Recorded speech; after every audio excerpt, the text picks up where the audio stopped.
Hello students, this is Expressive Learners here and me Vishali. A very warm welcome to all of you present there. Today we are going to start with Class 10 Information Technology Code 402 new chapter. In the previous videos we had covered Entrepreneur Skills chapter and Green Skills chapter. If you have not watched the video, then go and watch first.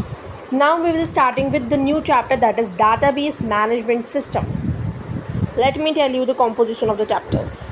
Entrepreneur skills, green skills and database management system, and web applications and security. This is the syllabus for a term 2 and we're going to be covering whole syllabus in upcoming days. We have till the date we have completed 2 chapters, that is here from part A employability skills, that is entrepreneur skills and green skills. Together entrepreneur skills और green skills में से 5 marks का question आएंगे paper में and database में से individuality के साथ 10 मार्क्स एंड वेब एप्लीकेशंस की भी 10 मार्क्स.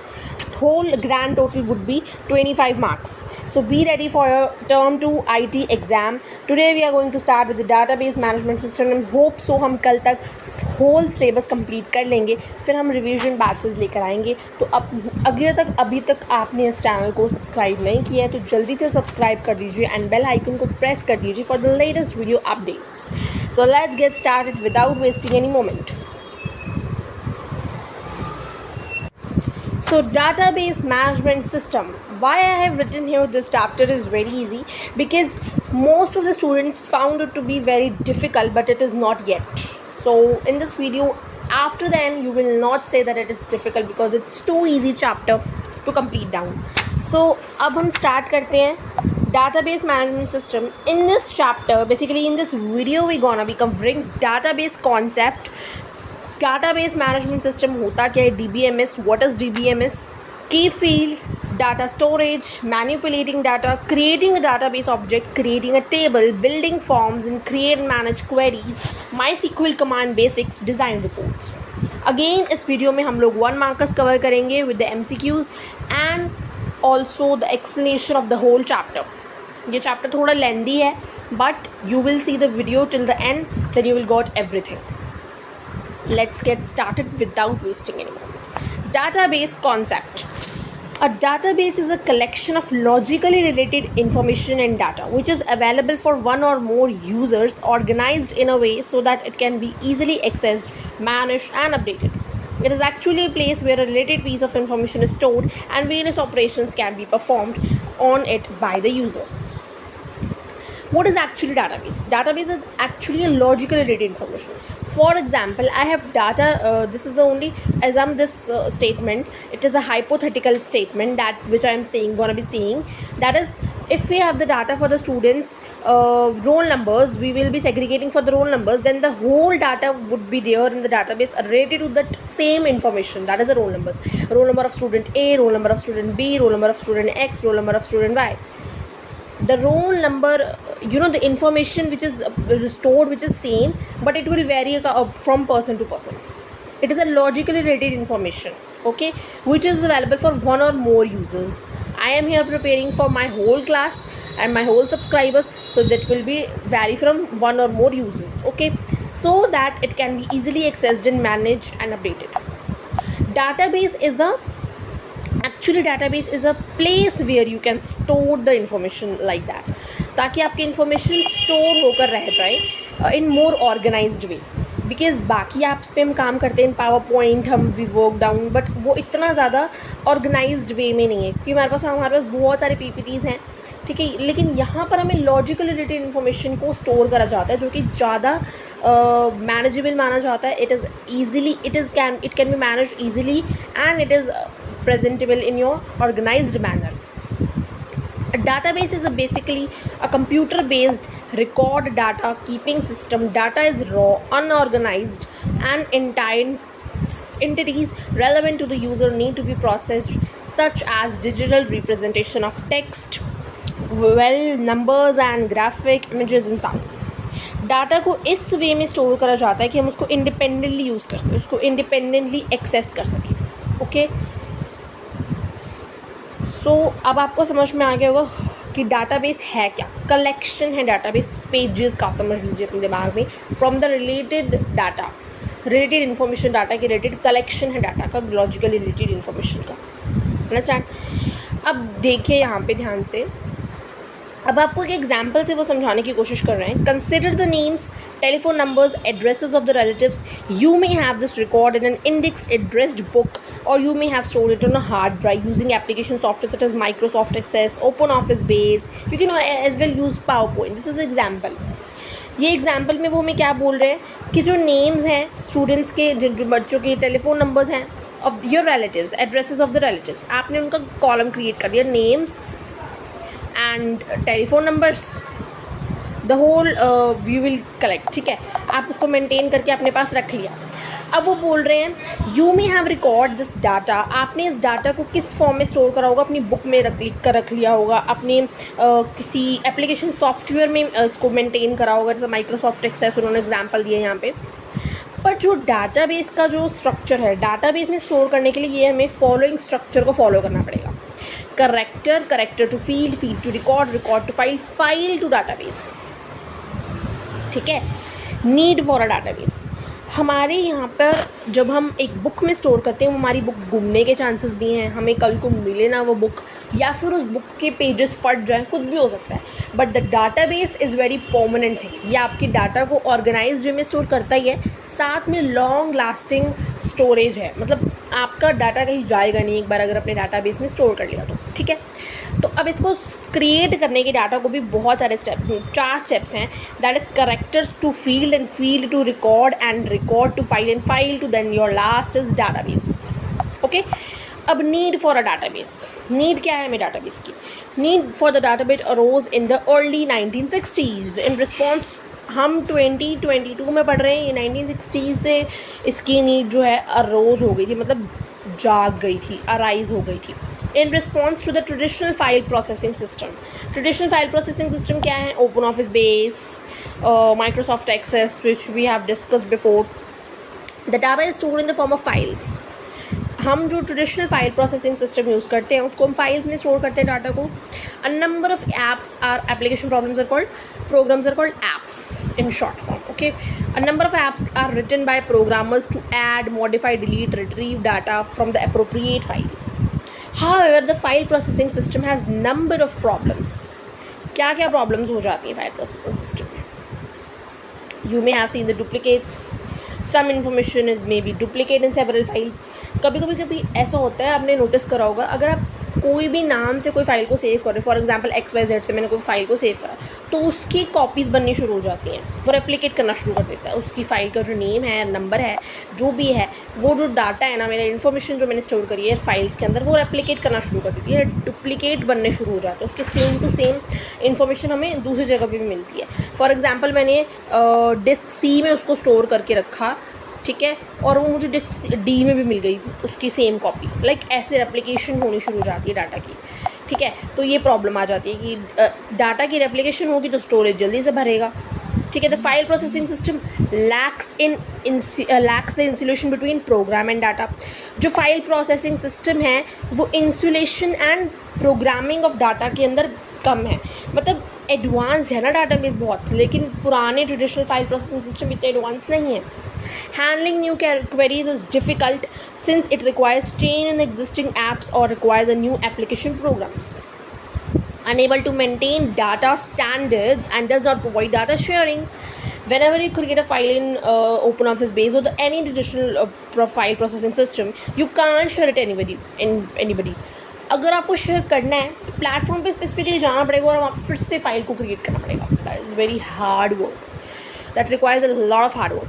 बट यहाँ पर हम अगर डाटाबेस को डाउनलोड कर लेते हैं, अगर उसको हम as a application software use करते हैं, फाइल प्रोसेसिंग सिस्टम यूज़ करते हैं, तो हमारे लिए ईजी है, हम वहीं से शेयर कर सकते हैं डाटा को, उसमें डाटा शेयरिंग भी होती है। In the system all the integrity tools need to be explicitly programmed in the all application programs which are using the particular data item. The system also lacks security features. कोई भी बिना सोचे समझे आकर आपके जो भी इंफॉर्मेशन है, पर्सनल इंफॉर्मेशन चाहे आपने स्टोर करी, किसी भी तरीके की इंफॉर्मेशन स्टोर करी हो, उसे रिट्रीव कर सकते हैं बहुत ईजिली, बिकॉज वहाँ पे कोई सिक्योरिटी फीचर्स नहीं मिलते हैं आपको। अब इन प्रॉब्लम्स को ओवरकम करने के लिए क्या बन गया? Database system was designed. देखते हैं इन चीज़ों को ओवरकम करने के लिए। अब डाटाबेस के भी कुछ कंपोनेंट्स हम पढ़ने वाले हैं फर्दर, ठीक है। Database consist of several components, each component plays a important role. अपने अपनी जगह पर हर कंपोनेंट का कोई ना कोई रोल है। मेजर कंपोनेंट्स आपको दिए गए हैं यहाँ पे, data, software and you will see hardware, users, ठीक है। ये कुछ मेजर कंपोनेंट्स हैं। देख लेते हैं डाटा क्या है। डाटा तो आपको पता ही है, किसी भी फॉर्म में स्टोर हो सकता है, चाहे वो नंबर की फॉर्म में क्यों ना हो। It is a raw numbers, characters और facts represented by a value. Most of the organizations generate, store and process large amount of data. The data act as a bridge between hardware and software. Data may be of different types: user data, metadata and application metadata. Data numbers का भी हो सकता है, characters का भी हो सकता है, फैक्ट्स का भी हो सकता है, वैल्यूज़ भी हो सकती हैं, alpha numeric values, any values, ठीक है। अब सॉफ्टवेयर देख लेते हैं। ये सेट ऑफ प्रोग्राम्स है that lie between the stored data and the users of database. जो स्टोर्ड एक्चुअली में डाटा जो स्टोर्ड है और जो यूज़र है, जैसे मैं कोई यूज़र हूँ तो मेरे जो बीच में जो बिटवीन का जो चीज़ है, सेट है प्रोग्राम्स का, उसको हम सॉफ्टवेयर बोल देंगे। ये यूजुअली कौन कंट्रोल करता है सॉफ्टवेयर को? कंप्यूटराइज्ड डाटाबेस ही कंट्रोल करता है। अब इसकी भी डिफरेंट टाइप्स है, माई सिक्वल, ओरेकल। अगर आपको सॉफ्टवेयर डाटाबेस के कंपोनेंट्स में से सॉफ्टवेयर स्पेसिफिकली पूछा जाए और उसकी डिफरेंट टाइप्स पूछी जाए सॉफ्टवेयर की, तो आप लिख कर आना MySQL and Oracle is best examples for that. अब हम देखेंगे हार्डवेयर। हार्डवेयर वैसे तो हमें पता है कि फिजिकल एस्पेक्ट्स जो होते हैं, for example your mouse, keyboard, monitor, anything, है ना, फिजिकल एस्पेक्ट होता है basically. Telecommunication the database which consist of secondary storage devices, magnetic disk. पर यहाँ पर हम डाटाबेस की हार्डवेयर की बात कर रहे हैं। तो डाटाबेस की हार्डवेयर कौन कौन से होते हैं? Magnetic disk, optical disk on which data is stored. इसको दिमाग में रख लीजिए, मैग्नेटिकल डिस्क में एंड ऑप्टिकल डिस्क में। Users is also major component of a database, क्योंकि अगर यूज़र नहीं होगा तो फिर तो वो प्रोग्राम, सॉफ्टवेयर, हार्डवेयर, डाटा किसी भी काम का नहीं। तो users, it is a person who need information from the database. It is a person who need the information from database to carry out its primary business responsibilities. The various types of users which can access the database are as follows. Let's see. अब users भी 3 तरीके के उन्होंने categorise कर दिया, आप देख सकते हैं यहाँ पे, ठीक है। Let's see. Database administrator, DBA. A person who is responsible for managing or establishing policies for the maintenance and handling the overall database management system is DBA. For example, a database management administrator. जो आप चीज़ें store कर रहे हो information की form में, records की form में, उन चीज़ों को मैनेज करने के लिए उन पे कुछ पॉलिसीज़ लगती हैं, और वो जो पॉलिसीज़ इस्टेब्लिश करने वाला बंदा होता है वो होता है DBA, database administrator. Next is the application programmer, a person who writes application programs in programming languages to interact and manipulate the database are called application programmer. अब आपको कोई प्रोग्रामिंग लैंग्वेज स्पेसिफिकली देनी पड़ेगी डाटाबेस में data store करने के लिए, तो वो देगा application programmer. And user, a person who interacts with the database system to perform different operations on the database like inserting, deleting through menus or forms is called end user. We are the basically end users. We exist as end users. हम ही हैं जो database के साथ interact करते हैं and different operations perform करते हैं। Okay, I hope आपको समझ में आ गया होगा कंपोनेंट्स क्या होते हैं डाटाबेस के। डाटा होता है, सॉफ्टवेयर होता है, यूजर्स होते हैं एंड हार्डवेयर होता है। यूजर्स बेसिकली 3 फॉर्म्स में कैटेगराइज होते हैं, that is your database administrator and a person who is responsible for managing establishing policies and application program, जो प्रोग्रामिंग लैंग्वेजेस देता है डाटाबेस को वर्क करने के लिए। And end user we are the end users, just we लिख लीजिए ना, एंड यूज़र को दिमाग में रखिए मत, बस उसकी जगह पे वी रखिए तो आपको अपना फंक्शन खुद पे पता चल, खुद से इसका याद हो जाएगा फंक्शन एंड यूजर्स का। Next is features of database, this is also very important. Components इतने इंपॉर्टेंट नहीं थे बिकॉज इतने क्वेश्चन पूछा नहीं जाता, just for your knowledge basis I have told you, इसको याद ज़रूर रखना लेकिन आपने, ठीक है। फीचर्स ऑफ डाटाबेस, अब कुछ फीचर्स होते हैं डाटाबेस को मैनेज करने के लिए। Data are in the form of table, fields, records, rows, queries, forms, reports, database server. And end up gonna be studying database management system. फिर हम शुरू करेंगे DBMS के बारे में full fledged study. Okay, tables के बारे में पढ़ते हैं। ये एक बिल्डिंग ब्लॉक होता है। जैसा आप अपने दिमाग में पिक्चर क्रिएट कर रहे हो टेबल्स का, बिल्कुल वैसा ही होता है और कुछ डिफरेंट नहीं होता है। जैसे कि हमें नॉर्मल मिलता है कि this is your roll number, so this is your table. ये आपकी रोज़ होगी, अलग अलग रोज़ में आपने एड्रेस, एक रो में अपने एड्रेस का कॉलम शिफ्ट कर दिया, एक रो में आपने अलग अलग। As a whole this building block in which your actual data is entered, that is your table. Understand? It is a building block of any relational database model where all the actual data is defined and entered. A database consists of many tables. Tables, relations consist of cell and intersection of rows, records, rows and field column. Rows आपको पता है, ये rows हो गई आपकी. This is your rows and your columns would be like this. Like this is your roll number column. ये आपका roll number का कॉलम है, ये आपका एड्रेस का कॉलम है, ठीक है। पर यहाँ पर जो ये मैंने यहाँ पे नाम लिखा, फॉर सपोज सीता, XYZ कोई भी नाम ले लीजिए आप, ठीक है। तो ये जो सीता स्पेसिफिकली मैंने लिखा है, ये मेरा आ जाएगा रोज़ में। Okay, different type of operations are done on the tables such as sorting, filtering, retrieving, editing of data. It is known as file. फिर बन जाकर एंड में बन जाती है एक file. For example, you are posting a video on YouTube like me, then you sort your data according to your needs and you filter your data by editing of the data. Editing करते हैं ना अलग अलग apps की मदद से. फिर data को, जब हमारा डाटा पूरा अच्छे से मैंने वीडियो बनाई, वीडियो को स्टोर करके रख लिया अपने फ़ोन में, वो मैं उसे रिट्रीव कभी भी कर सकती हूँ, कभी भी चला सकती हूँ, कभी भी देख सकती हूँ मैंने क्या लिखा है, क्या बोला है. फिर उसको एडिट करते हैं, फिर पोस्ट करते हैं. Then as a whole it is known as file. कैसे हमने ये इसको, इस कंसेप्ट को कैसे रिलेट कर दिया ना यूट्यूब के साथ. ओके, हाउएवर टेबल्स आपको समझ में आ गया होगा. अब टेबल्स के भी दो टाइप्स हैं. Tables are categorize into two types. बहुत ईजी है, कुछ वो नहीं है. टेबल्स को दो टाइप्स में करा है. रिकॉर्ड है एक, और एक कौन सा रहेगा आपका, फील्ड रहेगा. I hope so, my handwriting is very bad. Tables and records and fields. Okay, अब देख लेते हैं records and fields. Okay, fields, it is an area within the reserve for specific piece of data. Column, field, column का दूसरी भाषा database में field बोल देते हैं, सपोज दैट. ठीक है, एज्यूम नहीं करना है, सच में ऐसा ही है. इन द इंडिविजुअल सब component of the one record it contains a set of characters. Customer number, customer name, street address, city, state. मैंने आपको जैसे बताया कि अलग अलग कॉलम्स होंगे जिसमें आप roll number, address, that is only the column. अब जो एक और चीज़ बतानी है मुझे, जो फील्ड होता है ना किसी टेबल में, उसको हम कॉलम भी बोलते हैं. Field in the table is also known as column. और एट्रीब्यूट, आपको पूछा जा सकता है एट्रीब्यूट ऑफ रो ए, तो आप उसका लिख दोगे जो भी होगा, कस्टमर नंबर. ठीक है, एट्रीब्यूट भी बोला जाता है. इसके दो नाम हैं, don't confuse, don't get confused. Attribute, column, field. Okay, it is also data item.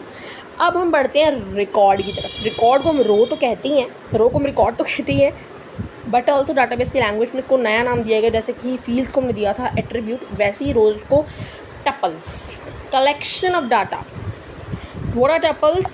Tuples is a collection of data item of the field pertaining to one identity and complete information. That is person, company, transaction. Record of a table is known as row, entity और tuple. Entity भी बोला जाता है भाई, नया नाम entity हुआ. तीन नाम में देख लिए, column, sorry, record, row, tuple and entity. Okay, मैंने आपको बताया जैसे कि जो भी आपका एट्रीब्यूट होगा, for example row, sorry, for example row number, once again this is my favourite example.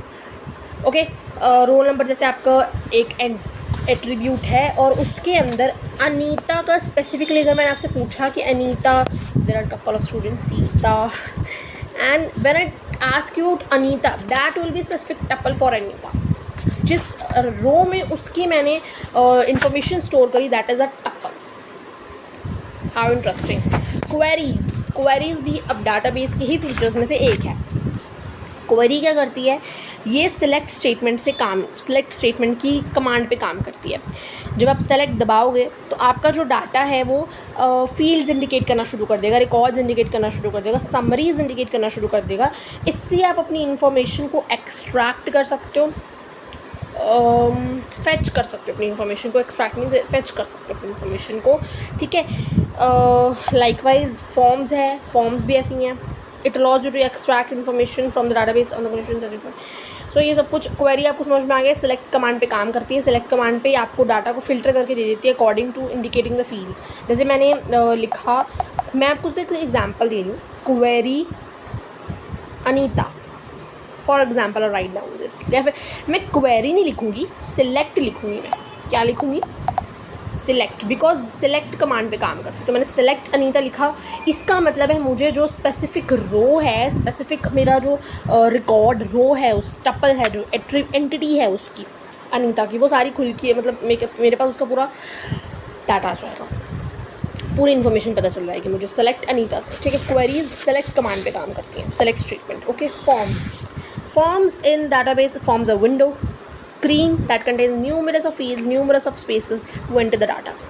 Forms, हम कहते हैं ना कि फॉर्म में एक, जैसे कि हमें एक पेपर का फॉर्म होता है, हमें अगर स्पोर्ट्स कंपटीशन में एंटर करना है तो हम उस फॉर्म को भरते हैं। ठीक है, तो फॉर्म वैसे ही यहाँ पे भी वैसे ही विंडो है, स्क्रीन है, जिसमें बहुत सारी स्पेस है अपना डाटा एंटर करने के लिए, अपना नाम लिखने के लिए, अपनी गेम लिखने के लिए, जो भी आप स्पेसिफिक गेम में स्पोर्ट्स कॉम्पिटिशन में पार्ट लेना चाहते हो। This is example. ओके, आप इसमें एडिट कर सकते हो डाटा को, बट यहाँ पर हम एडिट भी कर सकते हैं। अगर हमने गलती से स्पोर्ट हमारी XYZ है और हमने ABC लिख दी है, तो हम उसको इरेज करके या कट करके लिख सकते हैं ना। तो क्लाइंट्स होते हैं, वो टास्क परफॉर्म करते हैं, ये हम देखेंगे आगे। तो अब आपको समझ में आ गया होगा होल के मैं क्या बताना चाहती हूँ। Let's revise. कंपोनेंट्स को दिमाग में रखना है तो रखो। तुम्हें दिमाग, डाटा है, सॉफ्टवेयर है, हार्डवेयर है, यूज़र है, यूज़र भी 3 है, DBA है, एप्लीकेशन प्रोग्रामर है, एंड यूज़र है, एंड यूज़र तो V है, मैंने बताया था तुम्हें। फीचर्स हैं, tables, queries, forms, reports, database server. Then we are moving to database management system, DBMS। अच्छा, इसकी अगर मैं तुम लोगों को बोलूँ इसकी कोई डिसएडवांटेज बताओ डाटाबेस की। डाटाबेस के तो फ़ायदे ही फ़ायदे हैं, आगे हम देखेंगे कि इसके डिसएडवांटेजेस क्या हैं। उसमें से मैं आपको एक बताती हूँ। अभी तक आपको इसको देख कर इतना तो पता चल गया होगा कि ये बड़ा कम्प्लेक्स है, किसी आम बंदे को ऐसे समझ में नहीं आने वाला है। तो उसको स्पेसिफिकली अगर किसी को सीखना है तो बहुत डिटेल में, तो उसको क्लासेस या फिर कुछ भी ज्वाइन करना पड़ेगा। This is very complex, additional complexity, additional requirements है कि ये करो, पहले वो करो, फिर ये करो। ठीक है, और इसके कुछ फेलियर्स भी हैं, मैं आपको आगे बताऊँगी। इसमें थोड़ा पैसा भी ज़्यादा लगेगा, cost of hardware and software महंगे होंगे, क्योंकि ये डाटा को और ऑर्गेनाइज वे में कर रहा है। जितना ज़्यादा अच्छा काम करेगा उतना कॉस्टली भी होगा सिस्टम, तो इकोनॉमिकल वे से भी ये थोड़ा सा इफेक्टिव है।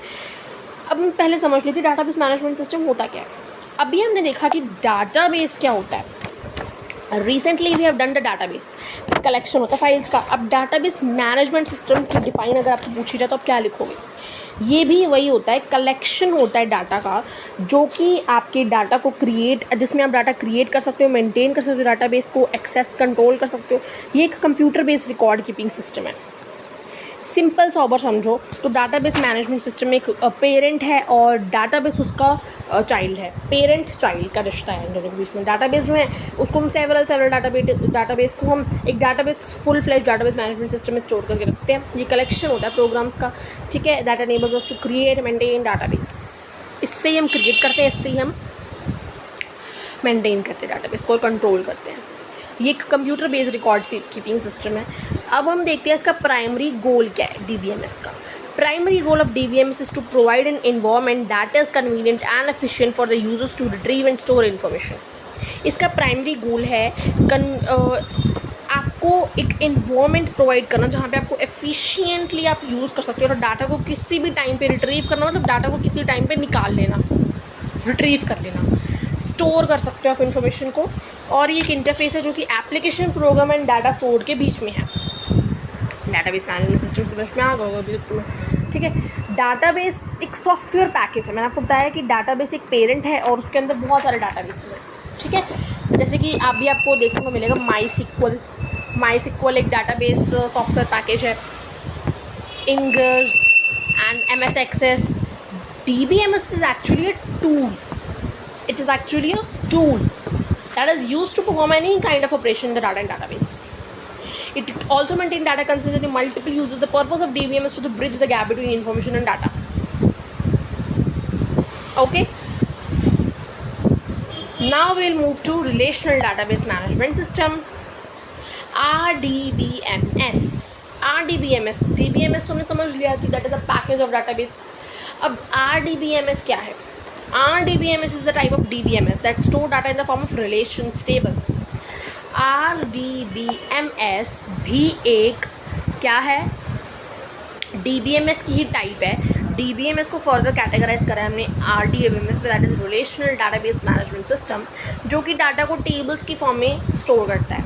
रिलेशनल डाटाबेसेस ज़्यादा पावरफुल होते हैं क्योंकि ये डाटा को एजम्पशंस रिक्वायर्ड करके डाटा को स्टोर करते हैं। जो डाटा रिलेटेड होता है ना, बिल्कुल उसको ही एक्सट्रैक्ट करते हैं डाटाबेस में से।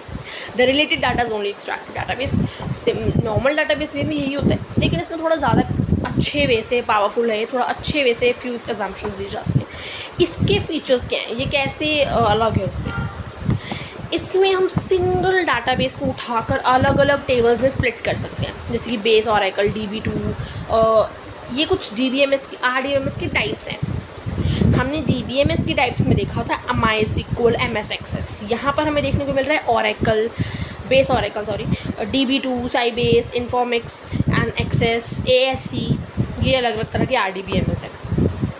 जो RDBMS है बस वो इस तरीके से डिफरेंट है कि डाटाबेस में आपने देखा कि टेबल्स की फॉर्म में डाटा स्टोर होता है, query, report, we have done lot of thing, है ना, फॉर्म्स। अब हमारे पास थोड़ा नॉलेज आ गया। पर RDBMS में रिलेशंस की फॉर्म में, टेबल्स की फॉर्म में, ठीक है, वो हाँ समहाउ सेम ही है। तो वर्किंग ऑफ डाटाबेस की वर्किंग, डाटाबेस कैसे काम करता है, तो आपको यहाँ पे डायग्राम दिख रही है, मैं इससे आपको सारा समझा दूँगी। लार्ज क्वांटिटी का डाटा है ना, अगर आप PPT में रखोगे तो कभी ना कभी करप्ट हो सकता है, कुछ भी हो सकता है उसको, वो तो इसमें भी सकता है, पर थोड़ा सेफ है ये, और ये थोड़ा सिक्योरिटी सिस्टम भी है इसके अंदर। अब आप देखोगे जैसे एक यूज़र है, यूज़र्स की भी मैंने 3 कैटेगरीज पढ़ी थी। क्या पढ़ी थी हमने यूज़र्स की 3 कैटेगरीज? एक तो मैं पढ़ा था DBA, database administrator, application programmer. हम पिछला भी रिवाइज कर रहे हैं और V पढ़ रहे हैं। V क्या था, कमेंट सेक्शन में बताइए मुझे, मैंने आपको बताया था V क्या है। V stands for end user. Okay, अब चलिए यहाँ पे जल्दी से देखिए डाटाबेस काम कैसे करता है। आपने रिक्वेस्ट भेजी, अपना डाटा भेजा, इसने उसको सारा ऑर्गेनाइज कर दिया, आपने इस वे में भेजा, थोड़ा सा मैसी फॉर्म में भेजा, और इसने पूरा अच्छे से ऑर्गेनाइज कर दिया उसको, इस तरीके से, इस शेप में पूरे ले आया, इसने रिस्पॉन्स दिया आपको विद दिस शेप। थोड़ा सा ऐसे ही समझिए।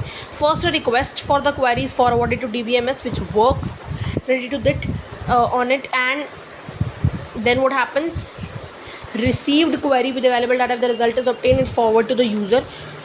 जब आपने क्वेरी पोस्ट करी, जब आपने क्वेरी भेजी, तो वो आपको उसका सोल्यूशन भी भेजेगा, रिजल्ट भी देगा, यूज़र को फॉरवर्ड कर देगा। आप यूज़र हो, आपने यूज़र ने अपनी क्वेरी डाली तो डाटाबेस ने उसको अपना आंसर दे दिया, रिजल्ट दे दिया। If the output does not completely fulfil the requirements of the user, then roll back again, search is run and again search is perform till the desired input is obtained. Basically हम queries क्या दे सकते हैं, क्या ये हमारा homework करके देगा जो हम इसको क्वेरीज दे सकते हैं? डोंट बी लाइक दैट, ऐसा नहीं कुछ होने वाला है। जब हम एक डाटा को ना स्टोर करते हैं ना, यहाँ पे हम लार्ज एक्सटेंट पे डाटा स्टोर करते हैं। अगर हमें किसी ने कह दिया कि फॉर एग्जांपल मैंने डाटा स्टोर करा 1000 ऑफ माय कलीग्स जो कि अलग अलग काम में, अलग अलग ऑक्यूपेशन है, किसी का डॉक्टर है, किसी का नर्सेज है, किसी का कुछ भी है, नर्सिंग है, डॉक्टर है, इंजीनियर है, टीचर है, कुछ भी है, तो हमने बोल दिया कि उसमें से करो। अब मुझे किसी ने बोला कि जो डॉक्टर्स है ना, स्पेसिफिकली 1000 पूरी फाइल 1000 स्टूडेंट्स में से जितने भी डॉक्टर हैं उतनों को आपने अलग से कैटेगराइज कर लिया। अब मैं क्या करूँगी, डाटाबेस के अंदर जाकर ढूंढूंगी मेरे डॉक्टर, फिर उनके नंबर्स देखूंगी। No, not like that, no, it's not like that. You will do like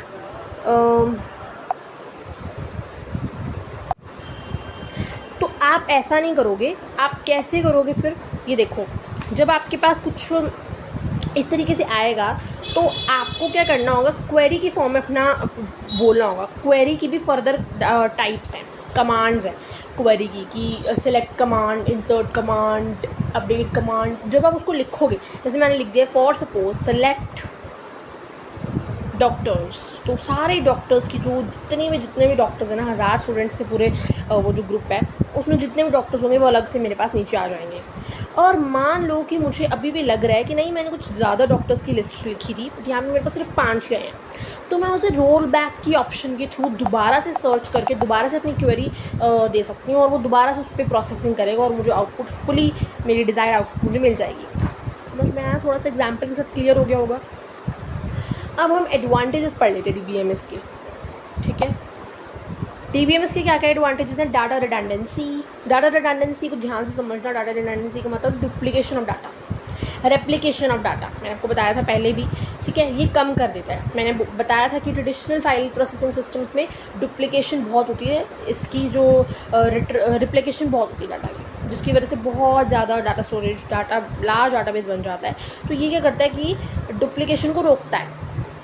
redundancy का मतलब रोकना, रिडंडेंसी का मतलब डुप्लीकेशन, और रिड्यूस का मतलब रोकना, कम करना डुप्लीकेशन को। Enforcing data integrity, it means that data is contained in the DBMS is accurate and consistent. Integrity constraints and consistency rule can be applied so that correct data can be entered. अगर आप किसी database को ये भी पता होता है कि आप डाटा गलत लिख रहे हो सही लिख रहे हो, तो अगर आप गलत लिख रहे हो तो वो सही भी हो जाएगा, करेक्ट डाटा एंटर होगा DBMS में थ्रू द इंटीग्रिटी कॉन्स्ट्रेंट्स, ठीक है, रूल्स। इंटीग्रिटी कॉन्स्टेंट्स या कंसिस्टेंसी रूल्स होते हैं, जिनकी वजह से जब आप डाटा लिख रहे होते हो, डाटा स्टोर कर रहे हो, तो कंसिस्टेंसी रूल लग जाते हैं। अगर आपका डाटा गलत लगता है उनको, तो फिर वो चेंज करके नया डाटा, करेक्ट डाटा स्टोर करते हैं। तो डाटा इंटीग्रिटी मतलब करेक्शन ऑफ डाटा भी मिल रहा है, एक्यूरेट कंसिस्टेंट डाटा हमारा स्टोर होगा उसके अंदर। फॉर एग्जांपल मैं रोल नंबर लिख रही हूँ तो मैंने इस तरीके से लिख दिया, राल लिख दिया मैंने, तो वो अपने आप को सेट कर देंगे। This is also very good feature of this. Data share कर सकते हैं, मैंने आपको बताया था पहले कि normal traditional file processing systems में वो डाटा शेयरिंग प्रमोट नहीं करते हैं, बट डाटा DBMS हमारा प्रमोट करता है, ठीक है। Next is data security. आपका कोई भी अनऑथराइज यूज़र आपके डाटा को सिक्योर एसेस नहीं कर सकता जब तक आपके पास रहेगा, डाटा की सिक्योरिटी मेंटेन रहती है। Ease of application development, what does it say? Apps need to develop the application problems according to the user needs. Backup and recovery. Backup means data को क्लियर कर देना, तो प्रोवाइड्स, ये backup भी provide करता है, रिकवरी भी provide करता है। That is responsible for the data from the hardware and software. अगर हार्डवेयर का कोई फेलियर है तो आप फटाफट से डाटा को पूरा बैकअप कर दोगे, फिर रिकवर कर सकते हो उस डाटा को, डाटा लॉस्ट नहीं होता, तो बैकअप एंड रिकवरी भी मिल जाता है। Multiple use of data, views can be may be subset of the data, various users may use different use of the database itself. Enforce standards, data independence, नीचे कर देती हूँ मैं, हाँ, enforce standards and data independence. It can ensure that all the data follow the applicable standards. Data independence, subsystem data descriptions are independent from the application programs. Now we'll be moving to disadvantages of the DBMS. What are the many disadvantages के साथ साथ कुछ minor disadvantages भी देखने को मिलती हैं। Cost of hardware and software, which I already have told you. Through the use of database system, new costs are generated due to additional hardware. अब आपको अच्छा हार्डवेयर चाहिए। हमने देखा था हार्डवेयर किस फॉर्म में, फिजिकल एस्पेक्ट की फॉर्म में, मैग्नेटिक डिस्क, ऑप्टिकल डिस्क को खरीदने में पैसे तो लगेंगे ना, वो एक हार्डवेयर है। तो हार्डवेयर एंड सॉफ्टवेयर के अलग से कॉस्ट आपको पे करनी पड़ेगी। MySQL खरीदने के लिए, Oracle खरीदने के लिए, मैग्नेटिक डिस्क खरीदने के लिए, ऑपरेटिंग डिस्क खरीदने के लिए, आपको ऑप्टिकल डिस्क खरीदने के लिए अलग पैसे लगेंगे। तो cost of hardware and software. Complexity, database जो है एडिशनल कंप्लेक्सिटी है इसके अंदर।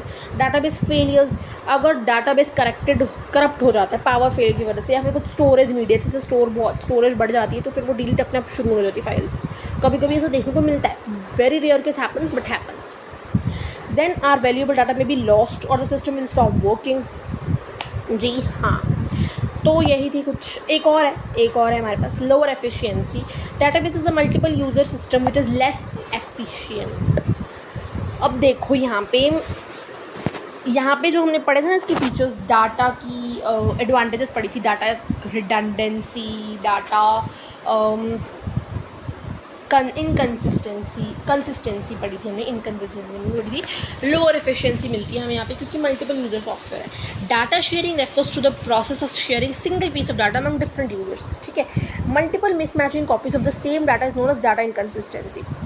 मल्टीपल मिसमैचिंग कॉपीज, ठीक है, मल्टीपल कॉपीज। इनकन्सिस्टेंसी में वो हमारे पास करेक्ट एवेल्यूएटेड डाटा आता है, बट मल्टीपल मिसमैचिंग की वजह से डाटा इनकन्सिस्टेंसी हो जाती है। If a field value is stored in two places, then the storage space is wasted and changing the data in one place will not cause data inconsistency. Okay? I hope ये point आपको खुद से समझ में आ गया होगा। वो क्या कह रहे हैं फिर भी मैं आपको बता देती हूँ। What happens that ये कह रहा है कि डाटा शेयरिंग हो सकती है। सेम फाइल को मैंने शेयर करना है, XYZ फाइल को मैंने ABCD बंदे को शेयर करना है, तो जब मैंने XYZ फाइल को दोबारा शेयर करा तो डाटा तो रिडंडेंसी हो रही है ना डाटा की। तो आप देख रहे हो दो फाइल्स मिसमैचिंग कॉपीज बन रही हैं, डाटा इनकन्सिस्टेंसी तो हो रही है, बट ये तो डाटा इनकन्सिस्टेंस रखता है इसकी तो। बट नो, डाटा रिडंडेंसी की वजह से क्या हो जाएगा, inconsistency, data redundancy leads to inconsistency. अब हम देख लेते हैं data integrity. Data integrity ensures accuracy, reliability. Data integrity means accuracy, reliability, consistency of data. Data inconsistency का ऑपोजिट है डाटा इंटीग्रिटी, समझे। अब हर एक बहुत तरीके की डाटा इंटीग्रिटीज़ होती हैं, अलग अलग टाइप्स हैं। Entity integrity, domain integrity, referential integrity, user defined integrity.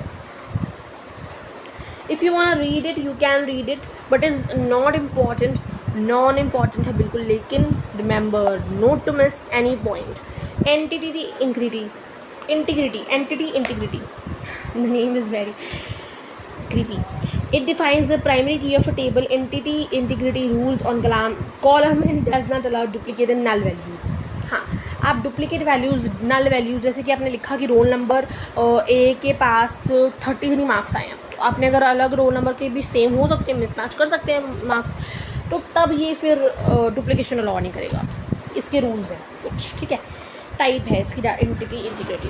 Domain integrity में सारी वैल्यूज सेम टाइप की होंगी, कॉलम में जितनी भी वैल्यूज आप फिल करोगे वही सेम है, कि आप अलग से कर नहीं सकते। रेफरेंशियल इंटीग्रिटी, ये फॉरेन की गई कॉन्सेप्ट्स है। फॉरेन की हम की फील्ड्स के बारे में आगे पढ़ने वाले हैं, जो कि for the categorize primary, candidate, alternate, foreign key, तो वो बहुत ही ईजी है। अभी तो ये बहुत इंपॉर्टेंट चीज़ है जो हम पढ़ रहे हैं, प्राइमरी की, कैंडिडेट की, जो पढ़ने वाला है, सॉरी, अभी जो हम पढ़ रहे हैं that is non important, but we have to read it not to miss any point. User defined integrity, if there is some business requirements which do not fit any above data integrity, then user can create own integrity, which is called user defined integrity. अगर मुझे defined integrity मिल रही है पर मुझे अपने business level पे जाके कुछ क्रिएट करना है, मुझे ज़्यादा मॉडिफाइड वे में चाहिए चीज़ें, तो मैं अपने अकॉर्डिंग सेटअप कर सकती हूँ डाटा को, ठीक है। अब we are studying with the main most important concept, key fields. See here, key fields दिख रहा है अब आपको? हाँ, तो इसकी एग्जांपल भी आपको क्लियर दिख रही होगी, रिलेशनशिप है बिटवीन कीज़ का, ठीक है। अब की फील्ड्स पढ़ते हैं। Key fields is defined as a set of as column or a set of columns of the database table which is used to identify each record uniquely. हर एक record को uniquely identify करना ज़रूरी है। For example, जो मेरी doctor वाली example याद रखो कि डॉक्टर्स की मुझे स्पेसिफिकली 1000 स्टूडेंट्स, 1000 लोगों के बीच में से निकालना था, तो दैट इज़ इंडिविजुअलिटी हो गई ना, यूनिकली रिलेशन हो गया। If table has ID name, देखो ध्यान से लिखा है यहाँ पे, if table has ID name and address as a column names, then each one is known as key for that column names, then each one is key for that table. अगर table के पास ID name है, address है, column names है, तो हर एक चीज़ को की बोलेंगे, की ID, की नेम, लाइक दैट, ठीक है। The key field is unique identifier. कैसे यूनिक आइडेंटिफायर? अगर आपने एक बार लिख दिया रोल नंबर है ये, तो दोबारा रोल नंबर लिखोगे क्या? नहीं, क्योंकि वो तो यूनिक हो गया ना। ID, टेबल ID, टेबल का कोई नेम लिख रहे हो, किसी का नेम लिख रहे हो, किसी के एड्रेसेस लिख रहे हो, तो वो तो अलग अलग होगा ना, एड्रेस, सेम एड्रेस किसी का हो सकता है, तो यूनिक आइडेंटिफायर है। की field is a unique identifier. अब आपको एक एग्जाम्पल से समझाया हुआ है यहाँ पे, ध्यान से देखो। Example, in a student table you could use a combination of the last name and the first name to ensure to identify uniquely as a key field. देखो स्टूडेंट आईडी आपको मिल गई है, first name, last name, course name, accounting, computer, short course, बहुत तरीके के हैं, ठीक है। अब यहाँ पे आपको जो मैं सारा समझा दूँगी पहले कि की फील्ड्स की टाइप हम आगे पढ़ने वाले हैं, प्राइमरी, कैंडिडेट, ऑल्टरनेट, फॉरेन, तो जब वो समझ लोगे ना तब तुम सीखोगे। एग्जाम्पल में तुम्हें यहाँ पे आके फिर यहाँ से टेबल से समझाऊंगी कि एग्जैक्टली यहाँ पे लोकेट करती है ये चीज़। अब हम पहले समझ लेते हैं होती क्या type of key fields. Primary key, candidate key, alternate key, foreign key. Don't get bored, I know you are getting bored, but please feel the syllabus that is not, it's not completed yet, so you can't rest, okay. Primary key क्या होता है?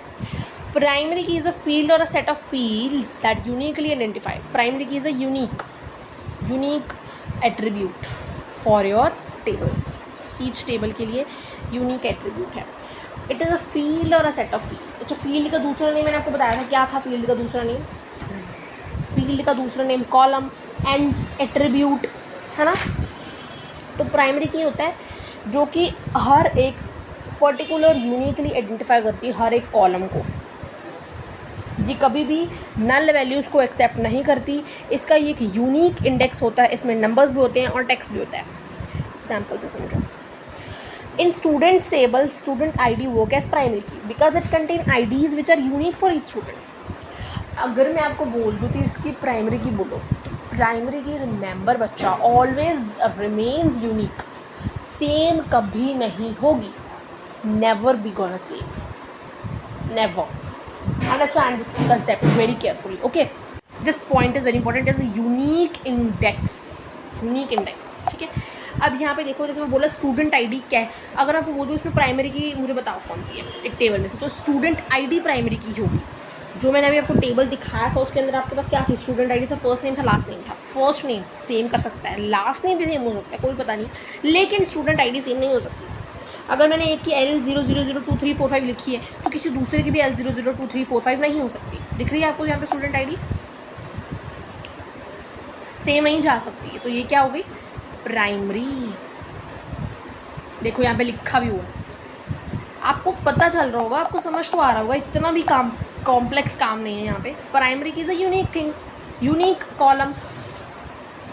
अब बढ़ते हैं attribute candidate की तरफ। Candidate की note लिखा है data can not be primary, पूरा का पूरा डाटा प्राइमरी नहीं हो सकता, क्योंकि उसके अंदर बहुत सारी ऐसी वैल्यूज़ होती हैं जो कि नल भी नहीं होती हैं और नल होती हैं और साथ साथ उनका यूनिक इंडेक्स नहीं होता, क्योंकि जो प्राइमरी की है वो सिर्फ नल वैल्यूज़ को अनलॉक करता है। रिमेंबर, कैंडिडेट की होता है ये एट्रीब्यूट्स का सेट है, वो कॉलम्स का सेट था, ये रोज़ का सेट है। एक सेकंड, मैं गलत तो नहीं बोल रही ना, सॉरी। या दिस इज़ ऑल्सो एट्रीब्यूट, ये भी फील्ड का था, वो भी फील्ड का है, मतलब प्राइमरी की भी फील्ड का करेगा और कैंडिडेट की भी फील्ड का ही है, ओके। ईच टेबल में हैव वन और more candidate keys and one of them will become the primary की। हर टेबल के पास कैंडिडेट कीज़ एक से ज़्यादा हो सकती हैं, बट प्राइमरी कीज़ में will be one only, remember, ठीक है। लेकिन कैंडिडेट कीज़ एक से ज़्यादा हो सकती हैं, तो उसमें से कैंडिडेट कीज़ में से ही एक बनता है प्राइमरी की, ठीक है। वो ये चीज़ बोल रहे हैं, ईच टेबल में है वन और more candidate key as and one of them will become the primary key. The candidate key of a relation is always a minimal key column student ID and the combination of first name and last name as a candidate key. देखो दोनों ही candidate keys है, पर उसमें से एक निकल के आया है हमारे पास प्राइमरी की, दैट इज स्टूडेंट ID। हमने भी पीछे देखा ना, तो इसके कुछ पॉजेस करती है, कुछ प्रॉपर्टीज़ हैं, कुछ फीचर्स हैं। For each row the value of key must uniquely identify that row, okay. No attribute, no column can be discarded without destroying the property. Alternate keys, अब यहाँ पे आप कैंडिडेट की देख सकते हो, दोनों ही हैं, देखो यहाँ पे दोनों लिखी हैं, स्टूडेंट ID भी की तरफ भी एरो है and first name and last name की तरफ भी है, ठीक है। तो ये हो जाएगी आपकी कैंडिडेट की वन से ज़्यादा हो सकती हैं, बट उनमें से एक ही बनती है primary key. For example you have seen that student ID becomes the primary key. अब देखो alternate keys, from the set of candidate keys after selecting one of the keys as a primary key, all other remaining keys are known as alternate keys. All other remaining are known as alternate keys. अब देखो यहाँ पे ध्यान से, वो बोल रहे हैं कि जब आप सेलेक्ट करते हो तो उसमें से एक one of the key as a primary key and all other remaining keys. अब जैसे देखो कैंडिडेट कीज़ क्या थी हमारे पास, फ्रॉम द कैंडिडेट कीज़ उन्होंने एग्जाम्पल से समझाया इस चीज़ को। पहले समझ लो ऑल्टरनेट की क्या है, जो प्राइमरी की को छोड़कर बाकी सारी की सारी कीज़ क्या रहेंगी, आपकी ऑल्टरनेट कीज़ बन जाएंगी। अब वो एग्जाम्पल से समझा रहे हैं, कैंडिडेट कीज़ देखो आपकी स्टूडेंट ID थी और फर्स्ट नेम लास्ट नेम का कॉम्बिनेशन था। अगर हमने स्टूडेंट ID को चूज़ कर लिया एज अ प्राइमरी की, तो जो फर्स्ट और लास्ट नेम का कॉलम था वो ऑल्टरनेट कीज़ में है, क्योंकि वो रिमेनिंग है। प्राइमरी की को छोड़कर, कैंडिडेट की को छोड़कर नहीं बोला है, प्राइमरी की को छोड़कर जो बचेगा वो अल्टरनेट की होगा।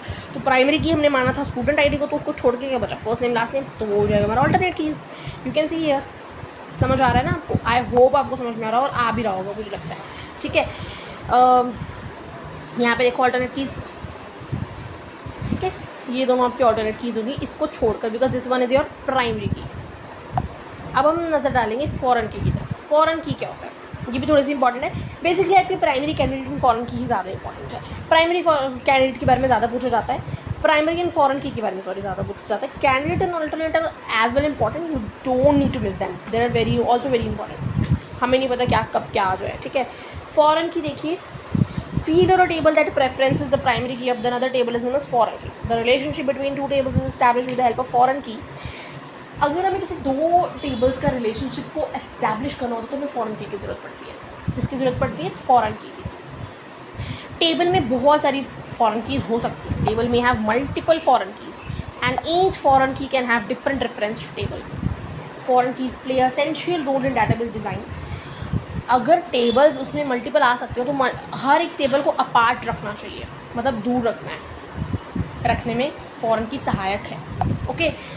तो foreign key place in essential database में tables are broken apart, then foreign keys make it possible for them to reconstruct. देखो इसका काम है कि टेबल्स को इकट्ठा मिलजुल के रखना. अगर टेबल्स टूट जाते हैं तो टेबल्स को ढूंढने का काम है रिकंस्ट्रक्टेड. ठीक है. अब यहाँ पे इसमें से फॉरेन की कैसे आइडेंटिफाई करेंगे? देखो एग्जांपल कोर्स आईडी जो आपको दी गई थी यहाँ पर, course ID not course name, course ID column of student table reference table work as a foreign key as well as a primary key for the course table reference table. यहाँ पे देखो ध्यान से, समझ में आया? ये देखो यहाँ पे आपका कहाँ गया फॉरेन की. तो फॉरेन की आपका कोर्स आईडी भी है, कोर्स आईडी यहाँ. तो कोर्स आईडी के जैसे देखो सेम टेबल्स है ना, ये देखो कोर्स आईडी कोर्स नेम, तो इन दोनों को ज्वाइन कर दिया. That is known as your foreign key. Joining different tables maintain a relationship between two tables, that is with the help of foreign key. And the foreign key is maintaining a difference relation between course ID and course name.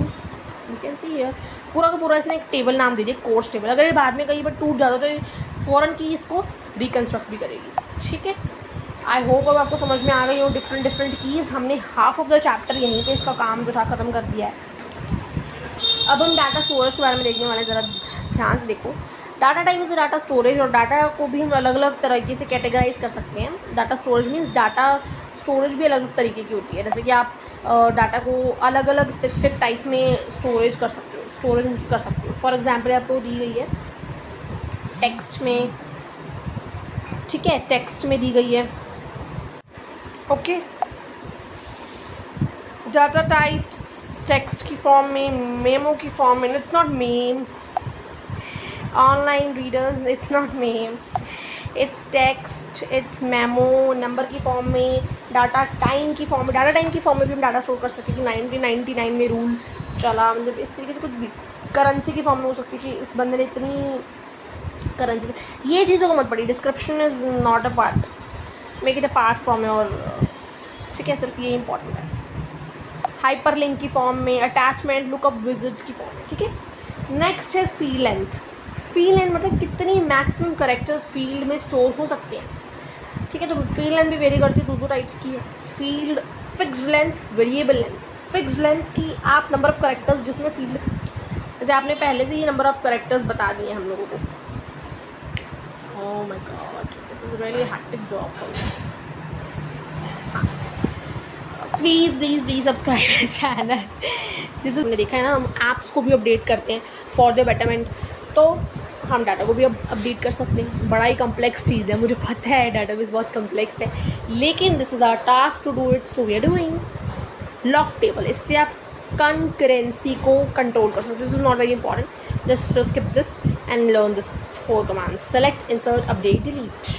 इनको बोलते ही इनका मतलब समझ में आ रहा है कि select से आप डाटा रिट्रीव कर सकते हो. किसी चीज़ को सिलेक्ट करोगे, अगर मैंने स्नैपचैट पे क्लिक करा, उसको सेलेक्ट करा, तो वो खुल जाएगा. मुझे उसके रिलेटेड कोई भी मैंने जो अपनी पिक्चर्स हैं जो गैलरी में मेरी, तो मुझे मिल जाएंगी. सो इससे आप डाटा रिट्रीव कर सकते हो. इंसर्ट की मदद से अपना डाटा ऐड कर सकते हो. मुझे अगर स्नैपचैट को अपडेट करना है तो मैं अपडेट लिखूँगी, अपडेट करूँगी, क्लिक कर दूँगी अपडेट पे, तो डेटा अपडेट हो जाएगा उसके अंदर जो भी है. ठीक है. अब आपको DDL और DML में डिफरेंस आ सकता है. मैं नहीं कह सकती कि आएगा ही नहीं आएगा, पर आ सकता है, मैं ये कह सकती हूँ. ठीक है. DDL की एब्रिवेशन लिख देना, मतलब उसकी एक्सपैंडेड फॉर्म लिख देना DML, और DML की भी लिख देना data manipulation language, definition language. अगला क्या है, इसमें आप पहले जैसे आपको बताया था क्रिएट कर सकते हो. वेट,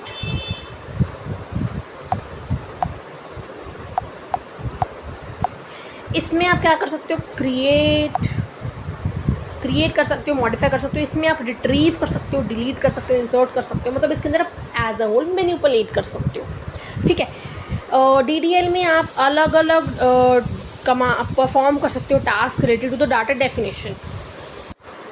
तो DDL में आप अलग अलग तरह के टास्क परफॉर्म कर सकते हो रिलेटेड टू डाटा डेफिनेशन। इसमें आप डाटा मैनिपुलेट के रिलेटेड काम परफॉर्म कर सकते हो कमांड फॉर्म। इसकी कमांड्स लिख देना, इसकी कमांड्स लिख देना भाई, ठीक है। DDL और DML समझ में आ गया क्या डिफरेंस है। एब्रीवेट कर देना है, क्रिएट मॉडिफाई करता है, रिट्रीव करता है, उधर इंसर्ट करता है। इधर आप डाटा डेफिनेशन के रिलेटेड काम करते हो और उधर मैनिपुलेशन के रिलेटेड काम करते हो। एग्जाम्पल क्रिएट, ऑल्टर, ड्रॉप, ठीक है। इसके अंदर select, update, insert. TCL transaction control language, इसके बारे में फर्दर आपको नहीं पढ़ना है, सिर्फ रीड कर देना। Commit, save point, roll back, set transaction, ज़्यादा पूछा नहीं जाता पर फिर भी हम करेंगे, ठीक है। एक्सपैंडेड फॉर्म को याद रख लो। ट्रांजैक्शन कंट्रोल लैंग्वेज ये भी एक इंपॉर्टेंट रोल प्ले करता है SQL में।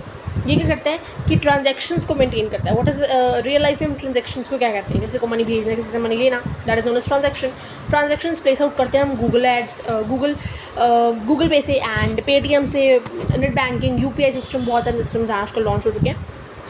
Transaction control language is playing important role in SQL. TCL commands are used to manage transactions in database. These are also used to manage the changes made by DML commands. अच्छा, ये एक इसकी important function याद रखना हमेशा। TCL जो है ये जो DML चेंजेस करता है उसको मैनेज करता है, क्योंकि DML क्या करता है, ये क्या हो गया भाई ब्लैक कलर। DML क्या करता है, वो डाटा को मैनिपुलेट करता है, DDL वाले डाटा को मैनिपुलेट करके शो करता है। और ये जो TCL है ना, जो DML जो करा है उसको मैनेज करता है। DML के चेंजेस को मैनेज करता है TCL ट्रांजैक्शन कंट्रोल लैंग्वेज, ठीक है। अब इसके अलग अलग तरीके के ट्रांजैक्शन कंट्रोल कमांड भी देख लो। कमिट, आप जो काम आपने करा है उसको सेव करने के लिए, use to save the work done, फिर से वाइट हो गया भाई ये डिफ़ॉल्ट। सेव पॉइंट से आप आइडेंटिफाई कर सकते हो एट अ पर्टिकुलर पॉइंट और ट्रांजैक्शन को, कि आपने ABC बंदे को ट्रांजैक्शन की थी 100 रुपीज़ की, तो आप सर्च कर सकते हो ABC, तो फटाफट निकल के आ जाएगा कितनी ट्रांजैक्शन की थी। लेटर रोल बैक की, ठीक है। रोल बैक, इससे आप अपना पुराना ओरिजिनल डाटा को रिस्टोर कर सकते हो। Set the transaction, current transaction जो आप कर रहे हो उसके लिए प्रॉपर्टीज इस्टेब्लिश कर सकते हो। समझ में आया आपको। Commit, save point, roll back, set transaction is very easy. Commit से आप डाटा को सेव कर सकते हो, सेव पॉइंट से आप उनको आइडेंटिफाई कर सकते हो, रोल बैक से आप रिस्टोर कर सकते हो ओरिजिनल वाला, और सेट से आप प्रॉपर्टीज इस्टेब्लिश कर सकते हो। फटाफट से देख लेते हैं DCL। Really very hectic. तो DCL देख लो।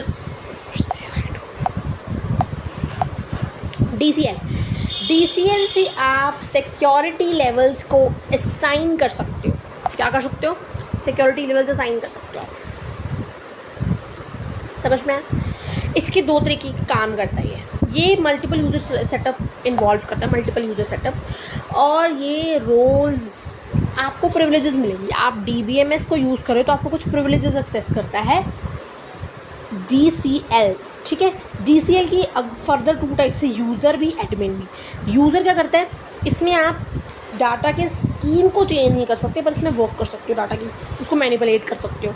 एडमिन में आपके पास स्कीम का पूरा स्ट्रक्चर खुले चेंज कर सकते हो और आपके पास कंट्रोल है, access to the scheme objects, ठीक है।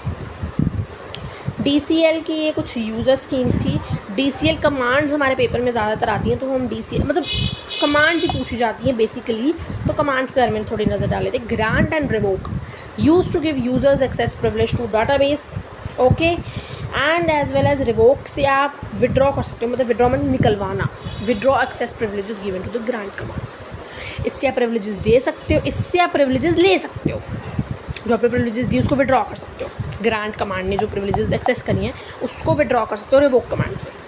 आई होप आपको समझ में आ गया यहाँ तक। अब हम देखेंगे डाटाबेस ऑब्जेक्ट्स को क्रिएट करने का थोड़ा सिस्टम है। तो डाटाबेस टेबल्स को क्रिएट कर सकते हो आप, यहाँ पे जल्दी से देखो। डिज़ाइन व्यू में क्रिएट कर सकते हो बेसिकली आप, डिज़ाइन व्यू एंड एक विजिट व्यू भी है, ये आपको मिलेगा यहाँ पे। हाँ, to wizard to create the table, दिख गया। डिज़ाइन व्यू में जल्दी समझेंगे क्या होता है। डिज़ाइन व्यू एक एडवांस मेथड है नया टेबल क्रिएट करने के लिए। इसमें आप डायरेक्टली एंटर कर सकते हो जो आपके पास फील्ड में डाटा है, उसको डायरेक्टली इन्फॉर्मेशन को ऐड कर सकते हो अपने टेबल के अंदर, ठीक है। अब विजिट में आप क्या कर सकते हो, विजिट भी क्रिएट कर सकते हो। इसके स्टेप्स आपको नहीं पूछे जाएंगे, डोंट वरी, ये स्टेप्स ज़्यादा नहीं आते पेपर में, तो आप सिर्फ मतलब रखिए अपनी थोड़ी सी उसकी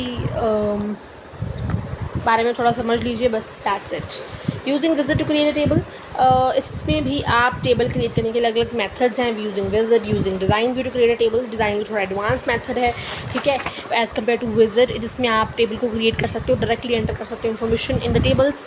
okay, about each field in the table. अब हम देखेंगे कुछ, आपको सारे ऑप्शंस है. Building forms. अब फॉर्म्स भी होते हैं हमारे पास. फॉर्म्स में आपको पहले पता है थे जो फीचर्स में आ रहे थे हमारे फॉर्म्स में, पहले डिस्कस कर चुके हैं हम फॉर्म्स के बारे में. फॉर्म्स क्या होते हैं? जिसमें आप एंटर कर सकते हो, मॉडिफाई कर सकते हो, व्यू कर सकते हो डाटा को, ठीक है. Forms are use for entering, modifying and viewing records. You likely to have fill out forms और मैनी ओकेजन्स, ठीक है. बहुत सारे ओकेजन्स पे आप फॉर्म फिल करते हो. तो लाइक डॉक्टर क्लिनिक को विजिट करने के लिए आप एक फॉर्म फिल कर रहे हो, अप्लाई करने के लिए जॉब के लिए, स्कूल में जाने के लिए, अलग अलग चीज़ों के लिए. तो बिल्डिंग फॉर्म्स आ जाएगा यहाँ पे. ऐसे ही आप विजिट की मदद से भी कर सकते हो और डिज़ाइन व्यू की मदद से भी कर सकते हो. क्वेरीज भी मेंटेन कर सकते हो. क्वेरीज का भी है लॉजिक.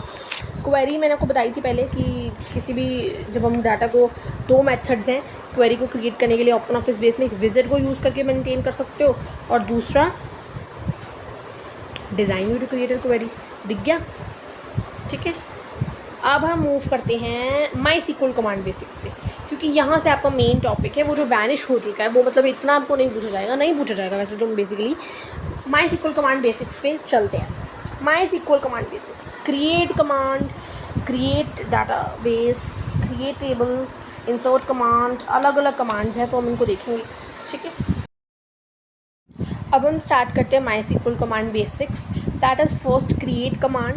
क्रिएट कमांड में हम क्या कर सकते हैं? डाटाबेस को, पूरे के पूरे डाटाबेस को ईजियर वे में क्रिएट कर सकते हैं. जस्ट आपको एक नेम लिखना पड़ेगा डाटाबेस का, जो भी डाटाबेस है आपका, ठीक है. लाइक दिस, यहाँ पे मैंने लिखा है, ये सिंटेक्स देख सकते हो आप यहाँ पे. क्रिएट डाटाबेस कमांड, जो भी डाटाबेस आपको ऑर्गेनाइज करते हैं. क्रिएट स्टूडेंट नेम, लाइक आपकी डाटाबेस का नेम स्टूडेंट है, स्टूडेंट सिंपल. तो आप क्या लिखोगे? इसको कैपिटल्स में लिखना है, ठीक है. Create what ever you have the database name. तो क्रिएट टेबल से आप क्या कर सकते हो? इससे आप, सिंटेक्स आपको दे रखा है, आप देख लो एक बारी. अब नेक्स्ट चलते हैं हम. देखो, create database. Create database command will create an empty database with a specified name and would not contain any table. If not exist is an optional part of the statement, prevents you from an error if there exists a database given name in the database in the database catalog.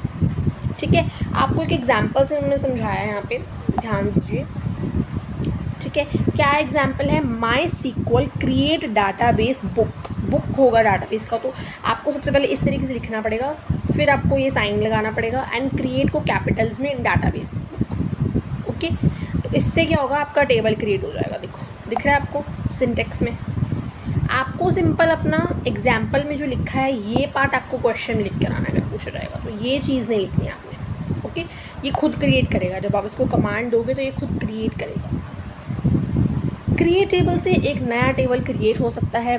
Table name, उस name of table define करेगा. Column name define करेगा. And data type of the data define करेगा, ठीक है. अब जैसे मैंने बोला कि अब मैं हर जगह क्रिएट डाटाबेस नहीं लिखूंगी, तो मैंने माई सीक्वल क्रिएट टेबल स्टूडेंट है टेबल का नाम. उसमें स्टूडेंट के सारे इन्फॉर्मेशन है, स्टूडेंट के नेम्स हैं, स्टूडेंट के टोटल मार्क्स हैं, ठीक है, ग्रेड्स हैं जो भी उनके आए हैं, तो अलग अलग है. तो मैंने सीधा as a whole name student है उस पूरे के पूरे टेबल का नाम, तो मैं स्टूडेंट लिख दूँगी, क्रिएट टेबल स्टूडेंट. ओके, और माई सीक्वल तो लिखना ही है मुझे, तो हर जगह माई सीक्वल तो बच्चा आएगा ही. अब टेबल को क्रिएट करने के कुछ रूल्स दिए हैं यहाँ पे उन्होंने. Table and column name must start with the letter that can followed by the letters in numbers और अंडरस्कोर्स.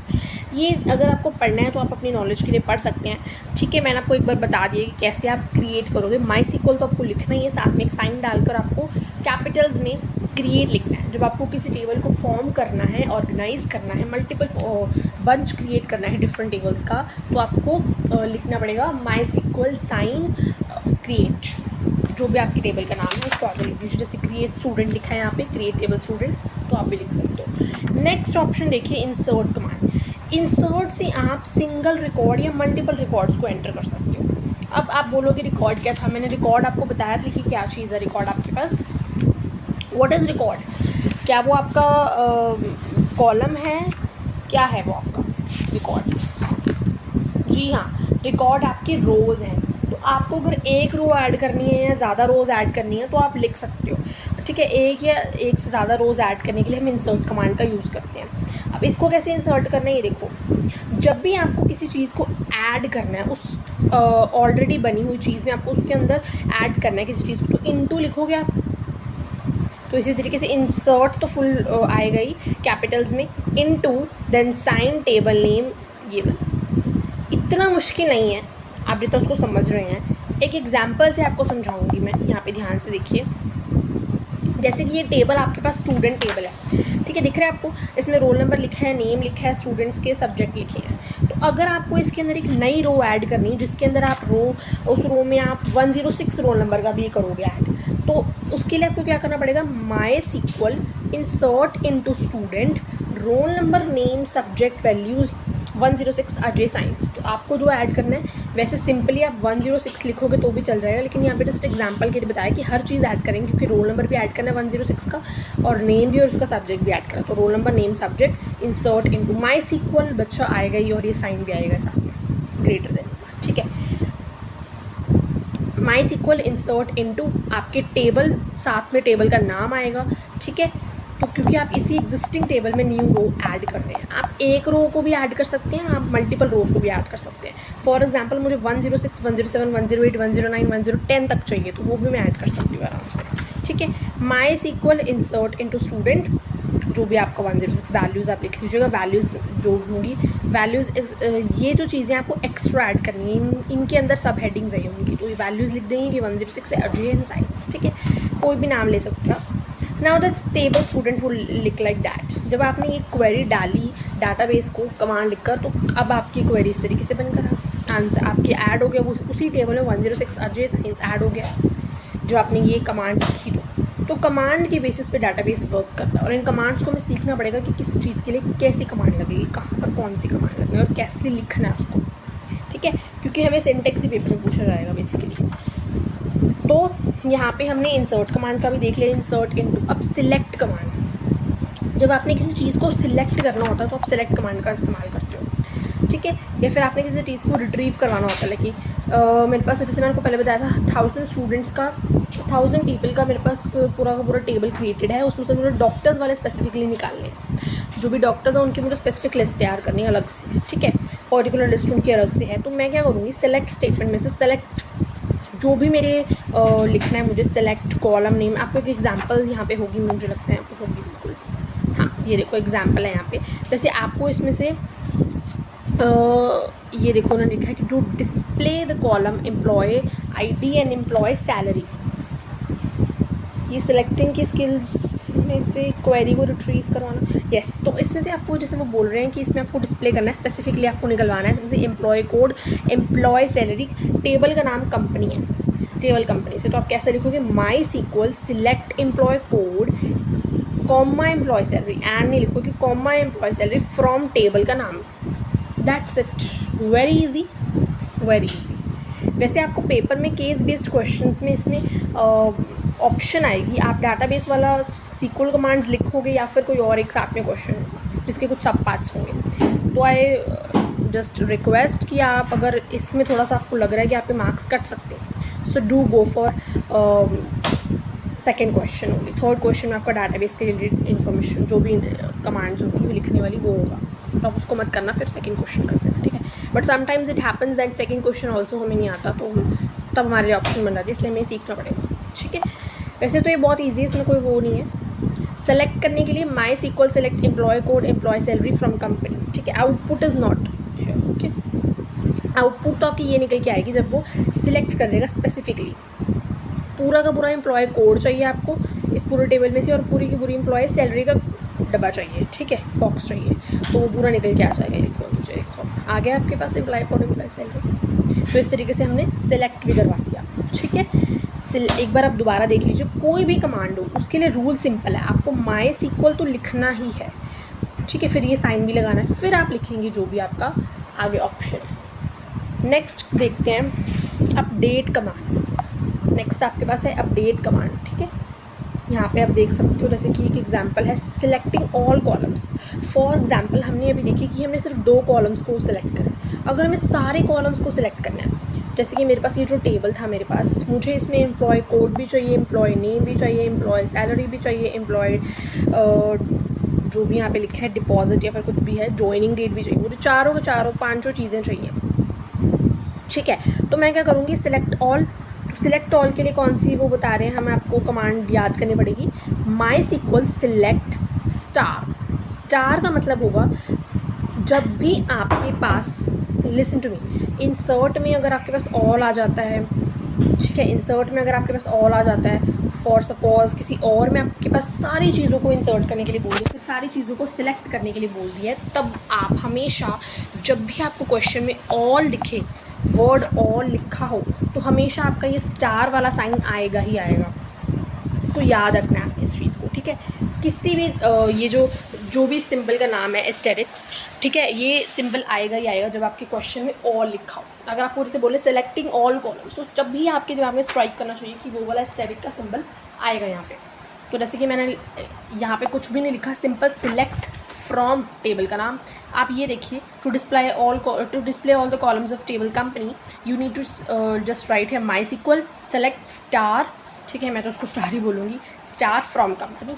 कंपनी मतलब आपका टेबल का नाम है, फ्रॉम, देन सेमी कॉलन, छोटा सा ही, वो ज़्यादा नहीं है, ठीक है। अपडेट, अगर जैसे हम आगे अपडेट पढ़ने वाले हैं, अगर सारा है कि टू अपडेट ऑल, तो भी स्टार का साइन लगेगा, ठीक है।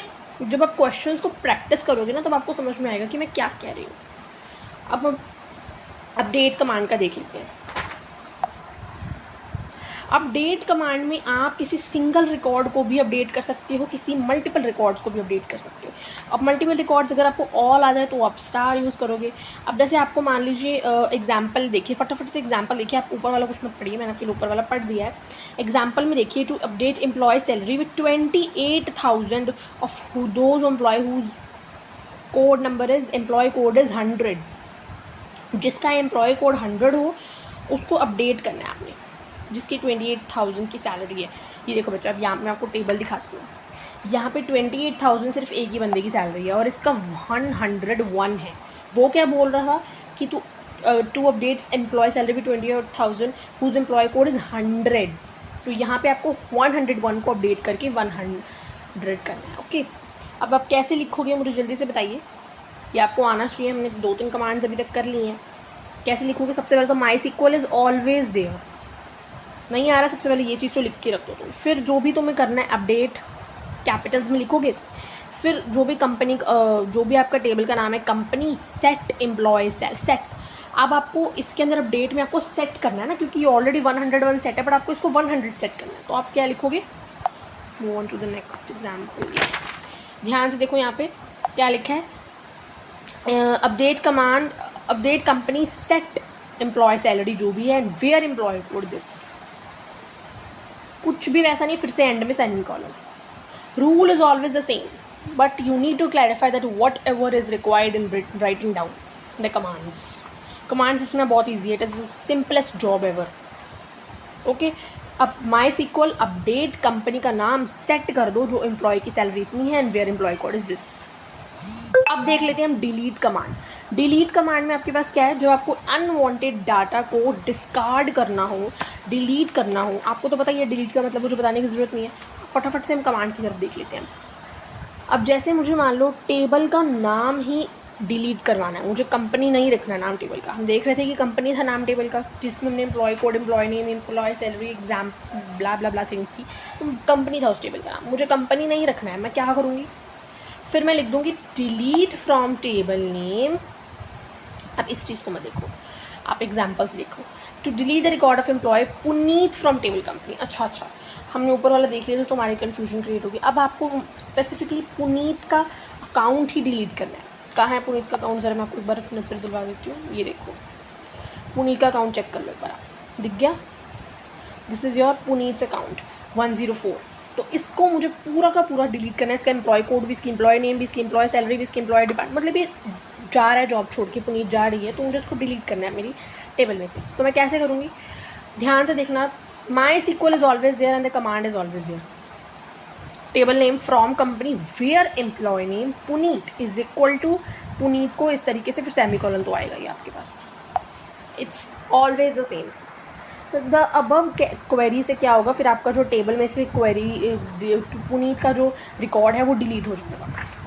अब यहाँ पे ध्यान से देखो, वो कह रहे डिलीट ऑल रोज. टेबल का स्ट्रक्चर वही बना रहे. दे आर सेइंग दैट ये जो टेबल आपके पास अगर आ जाए कि डिलीट ऑल रोज, मतलब ये सब कुछ इरेज कर देना, हमने सब कुछ इरेज कर दिया, पर टेबल का स्ट्रक्चर वैसा ही है. नाम भी कंपनी रहे, इसमें ऐसी बने रहे रोज, बट ये चीज़ें डिलीट करनी है हमने. बीच वाला डाटा डिलीट करना है, एम्प्लॉय कोड, एम्प्लॉय नेम सब डिलीट कर देना है. तो फिर कैसे करेंगे, देखो कैसे करेंगे. Delete all rows. To delete all rows without deleting the table structure the following command could be helpful. MySQL delete from company. No star is there. अब यहाँ पे ध्यान दो. अब आप कहोगे मैम स्टार क्यों नहीं लगा, क्योंकि ऑल तो आया है यहाँ पर. नो, यहाँ पर वो कह रहे हैं कि सारी रोज को डिलीट करना है without deleting the table structure. Table का स्ट्रक्चर तो वही है ना. ऑल, जब ऑल मीन्स हर चीज़, then star would not be required. यहाँ पे सिर्फ हर रिकॉर्ड को डिलीट करने के लिए बोला जा रहा है, बट टेबल का स्ट्रक्चर वही रहेगा. तो आप क्या लिखोगे, MySQL तो आएगा ही आएगा, डिलीट भी आएगा, फ्रॉम टेबल, बस फ्रॉम टेबल.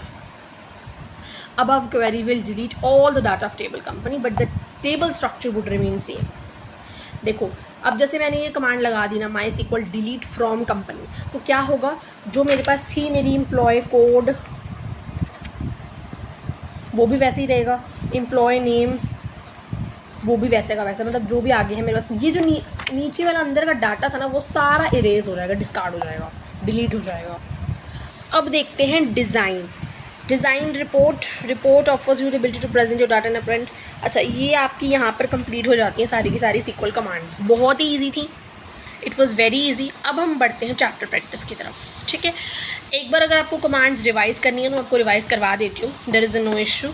ठीक है, क्रिएट कमांड हमने अब तक करी है, इंसर्ट कमांड करी है, सिलेक्ट कमांड करी है, अपडेट कमांड करी है और डिलीट कमांड करी है. किसी भी चीज़ में जब आपको सारा का सारा उड़ाना हो डाटा, जल्दी से हम रूल्स रिवाइज़ कर लेते हैं, दैट्स इट. ठीक है, जब भी हमें सब कुछ ऑल आ जाए वर्ड तो आपको स्टार लगाना है, एंड पे आपको सेमीकोलन लगाना है. थर्ड क्या आएगा, और क्या हमने देखा रूल, हाँ, और जो MySQL स्टार्टिंग पे लगाना ही है आपको विद दिस साइन. ठीक है, और अपने कमांड का नेम हमेशा कैपिटल में लिखना है. These were some rules which you need to follow everywhere. ये तो सेम थे ना रूल्स, तो हमने डिस्कस कर लिया है. अब हम चैप्टर प्रैक्टिस की तरफ चलते हैं. ठीक है, database have the ability to store a large amount of data in a structured format. Spell check, perform calculations, no, हमने कहाँ देखा कि कैलकुलेशंस परफॉर्म कर रही है. तो डाटा को ऑर्गेनाइज्ड वे में स्ट्रक्चर फॉर्मेट में इजी अपडेट्स में स्टोर कर रहा है. प्रोडक्शन भी हो रही है रिपोर्ट्स की, सॉर्ट ऑफ क्वेरी भी हो रहा है, बट उसके हमने स्टेप्स नहीं देखे थे. आपको याद होगा मैंने स्टेप्स नहीं करवाई क्योंकि वो इतने पूछे नहीं जाते हैं. ठीक है, which of the following is not an example of database. Employ payroll management, numeric calculator, game system manage. हर जगह मतलब डाटाबेस की एग्जांपल कौन सी नहीं है, ये इसमें से है एम्प्लॉय पेरोल मैनेजमेंट, नहीं न्यूमेरिक कैलकुलेटर, क्योंकि कैलकुलेटर थोड़ी ना आपको ऑप्शन होती है उसके अंदर, हमने देखा है. अभी तक हमने जितने भी देखे उसमें सब थे, मतलब क्रॉस नोट गेम हो सकती है वहाँ पे सारी, हम जिसमें जो गेम खेल रहे हैं उसके टेबल्स को रिकॉर्ड को मेंटेन कर सकते हैं, बट न्यूमेरिक कैलकुलेटर नहीं दिखा हमें, एग्जाम्पल नहीं है, because it is use to calculate only numeric numbers, then application is unable to store data in it. Database is a combination of Database is a combination of hardware and software. Next question, operations performed by a database are controlled by. Operations जो database पे perform होती हैं वो कौन control करता है, users. और कौन है users की भी हमने 3 categories पढ़ी थी अगर आपको याद हो, end users है ना, अलग अलग 3 कैटेगरीज थी. तो इसमें यहाँ पर है एंड यूजर्स जो कि डाटाबेस को कंट्रोल करते हैं. विच of the following is not a component of database. इसमें से कौन सा कंपोनेंट नहीं है डाटाबेस का. टेबल्स भी है, क्वेरीज भी है, फॉर्म्स भी है. Formula bar is not a component.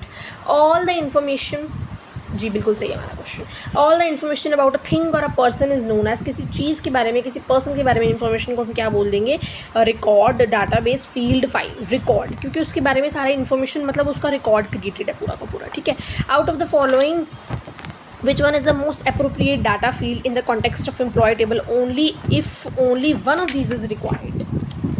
सबसे अप्रोप्रिएट हम किसी एम्प्लॉय के टेबल में अगर हमें इन चारों चीज़ों में से कोई एक चीज़ डालनी हो तो सबसे अप्रोप्रिएट हम क्या डाल सकते हैं? एज इन ईयर्स, एज इतनी मैटर नहीं करती है, ठीक है. एज इन डेज भी मैटर नहीं करती, age in months, date of birth matter करता है. इसमें हमें एज इन ईयर्स भी पता चल जाएगी, एक ही 3 तरीके से हमें पता चल जाएगा. Date of birth is the most appropriate, ठीक है. आप अलग से age in years, age in days, age in months डालोगे, उससे अच्छा आप डेट ऑफ बर्थ सीधा डाल दोगे तो वो सबसे ज़्यादा अप्रोप्रिएट है. Which of the following is the main building block of, not the main building block, remember अच्छे से क्वेश्चन पढ़िए. Not the main building block of database, list, reports, queries, form. List नाम का तो हमें कुछ पढ़ा ही नहीं है, तो ए option is not the main building block. Which of the following best describes a form. Form को बेस्ट डिस्क्राइब कौन करता है? Form summarises and prints the data. Form enables people to enter view data in database easily. मैंने आपको याद होगा, मैंने आपको बोला था कि जब हम फॉर्म फिल करते हैं तो हम उसको व्यू भी कर सकते हैं, उसमें चीज़ें एंटर अपनी मर्जी से कर रहे हैं. हमारा नेम अपनी मर्जी से एंटर कर रहे हैं, हमारे फादर्स नेम अपनी मर्जी से. हमारी जो स्पोर्ट्स, हमने जैसे स्पोर्ट्स कंपटीशन के लिए हमें कोई फॉर्म भरना है तो उसमें स्पोर्ट्स हमारा जो भी है उसको हम अपनी मर्जी से एंटर कर रहे हैं और व्यू भी कर सकते हैं. मैंने आपको तब ये बात बोली थी, इफ़ यू रिमेंबर. तो ए option is the correct answer. DBMS is the program that controls the creation and maintenance the use of database, hence DBMS refers to the database management system. तो यहाँ पे आपको एक्सपेंडेड फॉर्म भी पूछी जा सकती है किसी भी टाइम, तो आपको अवेयर रहना है. नेक्स्ट क्वेश्चन देखिए. Computer based recording keeping system is known as computer based. Computer based इसमें से कौन सा है? DBMS इज कंप्यूटर बेस्ड, ठीक है. डाटा मैनिपुलेशन सिस्टम तो एक लैंग्वेज है, ठीक है. That is not. DBM is a collection of programs. The RDBMS provides relational operators to manipulate the data. Here, RDBMS refers to relational database management system. I have told you when we were doing that, you have to learn the expanded forms also. It can also be asked in the paper. ठीक है, कुछ भी आ सकता है. Database that contains table linked by common field is called linked by common field. Linking, relations, relational database. Okay. Duplication of data means data redundancy, ये भी हमने पढ़ा था, ठीक है. नेक्स्ट क्वेश्चन है. की field is a unique identifier for each record. It is defined in the form of की, कॉलम्स, रोज. अब यहाँ पे देखो बच्चों, इस क्वेश्चन ने थोड़ा अटपटा. देखो हमने की फील्ड के भी पढ़े थे. रोज़ के फॉर्म में ये एक यूनिक आइडेंटिफायर मतलब प्राइमरी की का है ये. तो रोज़ है, कॉलम्स है, ट्री है या क्वेरी है. याद करिए बच्चा, कॉलम के लिए हमने पढ़ा था क्योंकि एक कॉलम ही डिफ़र कर सकता है, रो नहीं डिफ़र करेगी. रो में तो पूरा पर्टिकुलर रिकॉर्ड होता है. हाँ, रो में तो पर्टिकुलर रिकॉर्ड दिया जाता है आपको. इट्स नॉट लाइक दैट, ठीक है. अब ध्यान से देखिए. नेक्स्ट क्वेश्चन देखिए. विच of the following fields will not make a suitable primary की. कौन से फील्ड्स सूटेबल प्राइमरी की नहीं फॉर्म करेंगे? Customer account number, data field. अच्छा, जो नहीं करेगा, क्योंकि कस्टमर का अकाउंट नंबर तो एक, जिसका अकाउंट नंबर हमेशा सबके सेम नहीं होती, यूनिक होते सबके अकाउंट नंबर्स, तो ये तो है प्राइमरी. तो उन्होंने पूछा नहीं है जो. तो डाटा फील्ड इस पर हम साइड पे रखते हैं. Auto number field, auto number हमेशा वेरी करेंगे, सेम नहीं रह सकते. स्टूडेंट्स एडमिशन नंबर अगर मेरा ABCD है तो तुम्हारा तो अलग ही होगा ना मुझसे, सेम कैसे हो सकता है एडमिशन नंबर. तो data field is a correct answer which can not be set as primary key. अब यहाँ पे आपको कैसे पता चलेगा कि कौन सा सेट नहीं कर सकते? प्राइमरी की जब हमने पढ़ा था, मैंने आपको बताया था जो यूनिक होगा that will be set out as primary key. अब यहाँ पे पूछो जो यूनिक आपको प्राइमरी की सेट नहीं करनी, मतलब यूनिक आपको नहीं फाइंड करना, ये सारे यूनिक हैं दिस ऑल, बट ये यूनिक नहीं है, ठीक है. Data field is same. Next question. whenever you define a field for a table, which of the following parameters do access always consider optional? Optional क्या रखोगे आप? नेसेसिटी जो आपकी है वो तो रखोगी, ऑप्शनल क्या रखोगे? Field name, field size, data type, data description of the table is optional because it depends on the database designer if he wants to describe the field or not. Okay, तो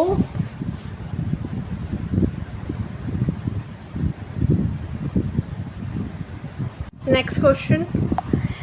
Design of database is जल्दी से बताइए. It is a database scheme because it is a logical representation of data. Relational database is a collection of attributes, tables, records, fields. Relational database हमने देखा था tables का, relational वे से relationship establish करता है बिटवीन मल्टीपल टेबल्स, हमने relational database में पढ़ा था, तो टेबल्स आएगा, ठीक है। Tuple in the RDBMS is refer to as, what is refer to as tuple? Rows, record, यहाँ पे आएगा record, I hope so record ही आएगा यहाँ पे, yes record is a correct answer. A single row of a table that contains single record forms a relation called tuple. तो tuple को ही हम रिकॉर्ड कहते हैं, रिकॉर्ड को हम रो कहते हैं, ठीक है। ये 3 नाम थे। हम मेरे ख्याल से एट्रीब्यूट भी शायद बोलते हैं, या फिर एंटिटी या एट्रीब्यूट, उसमें से एक चीज़ बोलते हैं। टेबल्स को एट्रीब्यूट्स तो बोलते ही हैं, ठीक है। Dash refers to the attribute that can be uniquely identified. 2 बार देखो बच्चा आ चुका है यहाँ पे अब ये क्वेश्चन, 2 बार यूनिकली आइडेंटिफाई। तो मैंने आपको इतनी बार बताया कि वो क्या का यूनिक वाला जो काम है वो प्राइमरी की करती है, इसका आंसर चेक करो, प्राइमरी की, ठीक है। नेक्स्ट क्वेश्चन है, which of the following is an attribute whose value is defined from the primary key of some other table? Which of the following is an attribute whose value is derived from the primary key of some other table? Foreign key, जिसकी value primary keys में से एक होती है। हमने देखा था कि फॉरेन कीज़ प्राइमरी की को छोड़कर होती है, तो प्राइमरी की वाली वैल्यू फॉरेन की नहीं हो सकती, ठीक है। केस बेस्ड क्वेश्चंस, अब ध्यान दीजिएगा ये क्वेश्चंस बहुत इंपॉर्टेंट है। Mister Amar Agarwal is the owner of his parental firm Agarwal and sons which deals in the wholesale business of spices.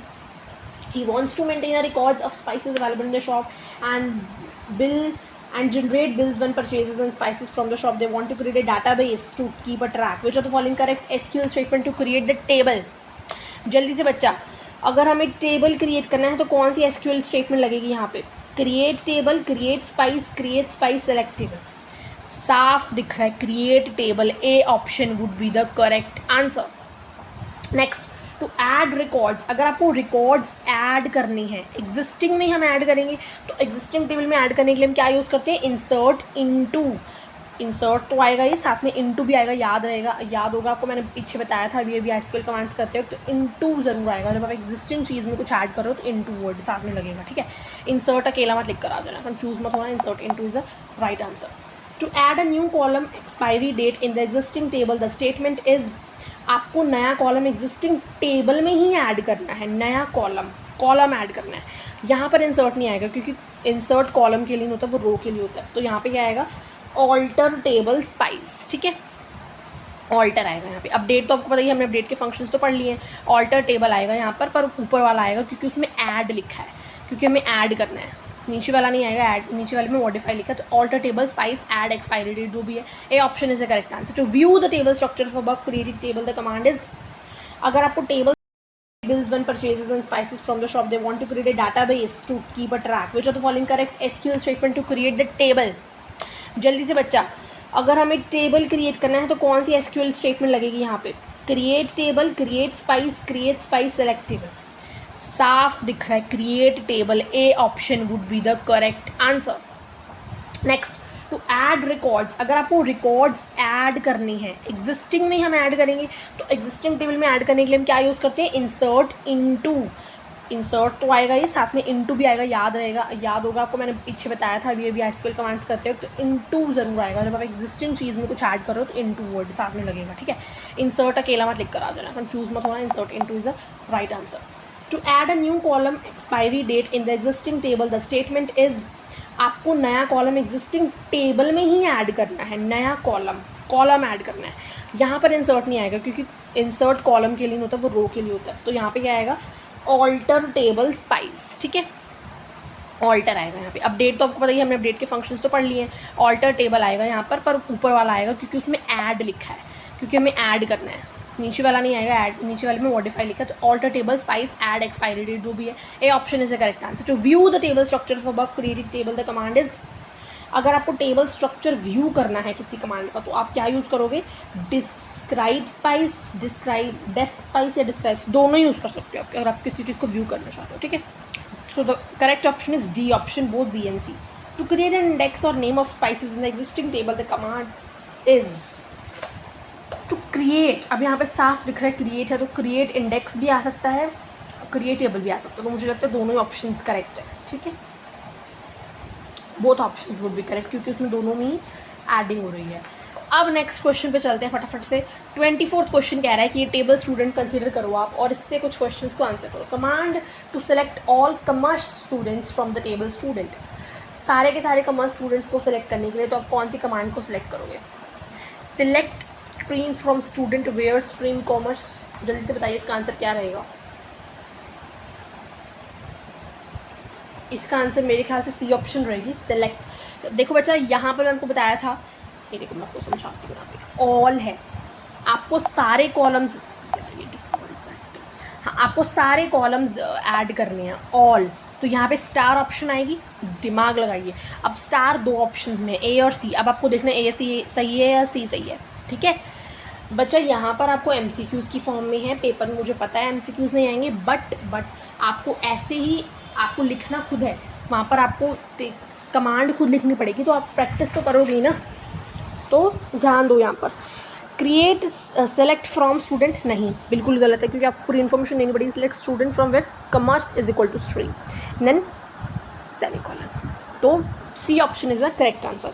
जल्दी से मूव करते हैं नेक्स्ट क्वेश्चन में। व्यू और रिकॉर्ड्स, व्यू करने के लिए सारे रिकॉर्ड्स को तो हम क्या करेंगे? व्यू करने के लिए record other than 12A class. अच्छा बच्चे, बहुत ज़्यादा अलग तरीके से क्वेश्चन पूछा गया, बड़ा ही अटपटा क्वेश्चन है, थोड़ा मोल्ड करके पूछा गया। View all records other than 12A class. 12A class के अदर देन रिकॉर्ड्स व्यू करने हैं आपको, जो ऑलरेडी एग्जिस्ट करते हैं। 12A क्लास के कितने रिकॉर्ड्स हैं वो मैं आपको खुद ही रीड करके 3 रिकॉर्ड्स हैं। तो आपको उसके अलग से रिकॉर्ड, मतलब आपको वो इनडायरेक्टली कह रही है कि ऐड करो। What are they saying? Add, to add the. तो आप क्या करोगे? यहाँ पे आपके पास इंसर्ट का ऑप्शन होना चाहिए, सेकेंड ऑप्शन। यहाँ पे मेरे ख्याल से बच्चा डी ऑप्शन आएगा, क्योंकि यहाँ पर देखो, हाँ नन ऑफ द अबव, क्योंकि इंसर्ट करना है आपको एग्जिस्टिंग चीज़ में, इंसर्ट इनटू आएगा। तो यहाँ पे इंसर्ट तो कहीं पे है नहीं, सेलेक्ट है, तो none of the above is the right answer. I am very sure. यहाँ पे मुझे लगता है मुझे आंसर्स मिल जाएंगे यहाँ पे जी। तो हाँ, yes, none of the query satisfies. आपको दिख गया यहाँ पे लिखा हुआ है none of the query satisfies, तो D option is the correct answer. We are right, ठीक है। It is very easy, it is very easy. Modify the marks. अब आपको मॉडिफाई करना है मार्क्स को, कैसे करोगे?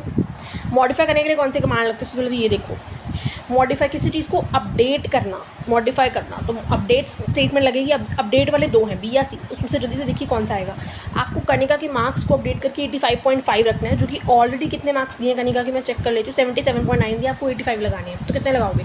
Set marks 85.5 where Kanika name, B या सी? मेरे ख्याल से यहाँ पे सी ऑप्शन या बी ऑप्शन आएगा बच्चा। यहाँ पे बी ऑप्शन, क्योंकि हाँ, क्योंकि अपडेट टेबल स्टूडेंट, आपने टेबल का नाम ही लिख दिया ना, टेबल का नाम लिख दिया आपने स्टूडेंट, अपडेट स्टूडेंट, सीधा update student. B option would be the correct answer. यहाँ पे पेन मेरा वाइट है तो आपको दिखने होगा, B option is the correct answer, ठीक है। नेक्स्ट क्वेश्चन की तरफ मूव करते हैं। Command to delete all the records that belong to science stream, all the records. तो स्टार ऑप्शन आएगी यहाँ पर या नहीं आएगी? बिल्कुल आएगी, पर यहाँ पर रिकॉर्ड्स डिलीट करने हैं जो साइंस स्ट्रीम से बिलोंग करते हैं, बाकी के रिकॉर्ड्स नहीं डिलीट करने। रिमेंबर बच्चों, आप कहोगे मैम यहाँ पे ऑल आना, तो यहाँ पे स्टार आना चाहिए। नो, ध्यान से देखिए टेबल में, यहाँ पे आपके पास क्या है? साइंस के सिर्फ, यार कितना हैक्टिक है, साइंस के सिर्फ आपके पास 3 है, तो इन तीनों को डिलीट करना है, इनके सारे रिकॉर्ड्स डिलीट कर देने हम लोगों को। बाकी के तो है ना, यहाँ पे बाकी के तो बचेंगे, तो एग्जिस्टिंग में से कुछ डिलीट करने हैं। तो ऑल को देख के कंफ्यूज मत हो जाना। यहाँ पर अब आएगा delete from student where stream science, A option would be the correct answer. 5th question की तरफ जल्दी से मूव करते हैं। 5th question is add a record of new student Rashmi of humanities stream in. Add करना है मतलब इंसर्ट इनटू आएगा, इतना तो आप दिमाग में रख लो, ठीक है। अब इसमें से चेक करो कौन सा आएगा। इंसर्ट इनटू स्टूडेंट जिसकी mark 70.9, class 12B, commerce humanities art stream हो और रश्मि नाम हो। Insert into student values 7, line wise चलेंगे बच्चों हम, जिस अकॉर्डिंग हमारे पास टेबल में आईडीज़ है ना, वैसे हम चलते हैं। यहाँ पर आपको 7th नंबर पे ऐड करोगे। देखो यहाँ पर पता कौन सी ऑप्शन सही रहेगी? सबसे पहले आप, हमारे टेबल में क्या था? स्टूडेंट की आईडी थी, फिर नेम था, फिर स्ट्रीम थी, फिर मार्क्स थे, फिर क्लास थे। तो स्टूडेंट का यहाँ पे 7 सबसे पहले आना चाहिए, क्योंकि 7th रिकॉर्ड हम बना रहे हैं। 7 आएगा, फिर नेम आना था स्टूडेंट के, नेम रश्मि, फिर स्ट्रीम आएगी ह्यूमैनिटीज़, फिर marks and then the class. तो ये ऑर्डर बिल्कुल सही है, यहाँ पे आपको ऑर्डर चेक करना है, ऐड तो करना ही है, इंसर्ट इनटू सब में है, तो आपको ये देखना पड़ेगा ऑर्डर कौन सा सही है। So students we are done with the questions, case based questions भी हमने कर लिए हैं, वन लाइनर्स तो कंप्लीट कर ही लिए हैं हमने, ठीक है, और एक्सप्लेनेशन भी हो गई है इस वीडियो की। अब हम नेक्स्ट वीडियो में वेब एप्लीकेशंस चैप्टर करेंगे और उसको कंप्लीट करने के बाद हमारा सिलेबस, होल सिलेबस कंप्लीट हो जाएगा। Then we will move to revision bachelors, मैं लेकर आऊँगी, ज़रूर लेकर आऊँगी। उससे पहले मेरे चैनल को सब्सक्राइब कर लो, अगर अभी तक सब्सक्राइब नहीं किया है तो प्लीज़ जल्दी से सब्सक्राइब कर लो, और साथ ही साथ बेल आइकन को ज़रूर प्रेस कर देना, ताकि जब भी मैं कोई न्यू वीडियो पोस्ट करूँ तो नोटिफिकेशंस मिल जाएँ। Like the video too. Bye bye, take care.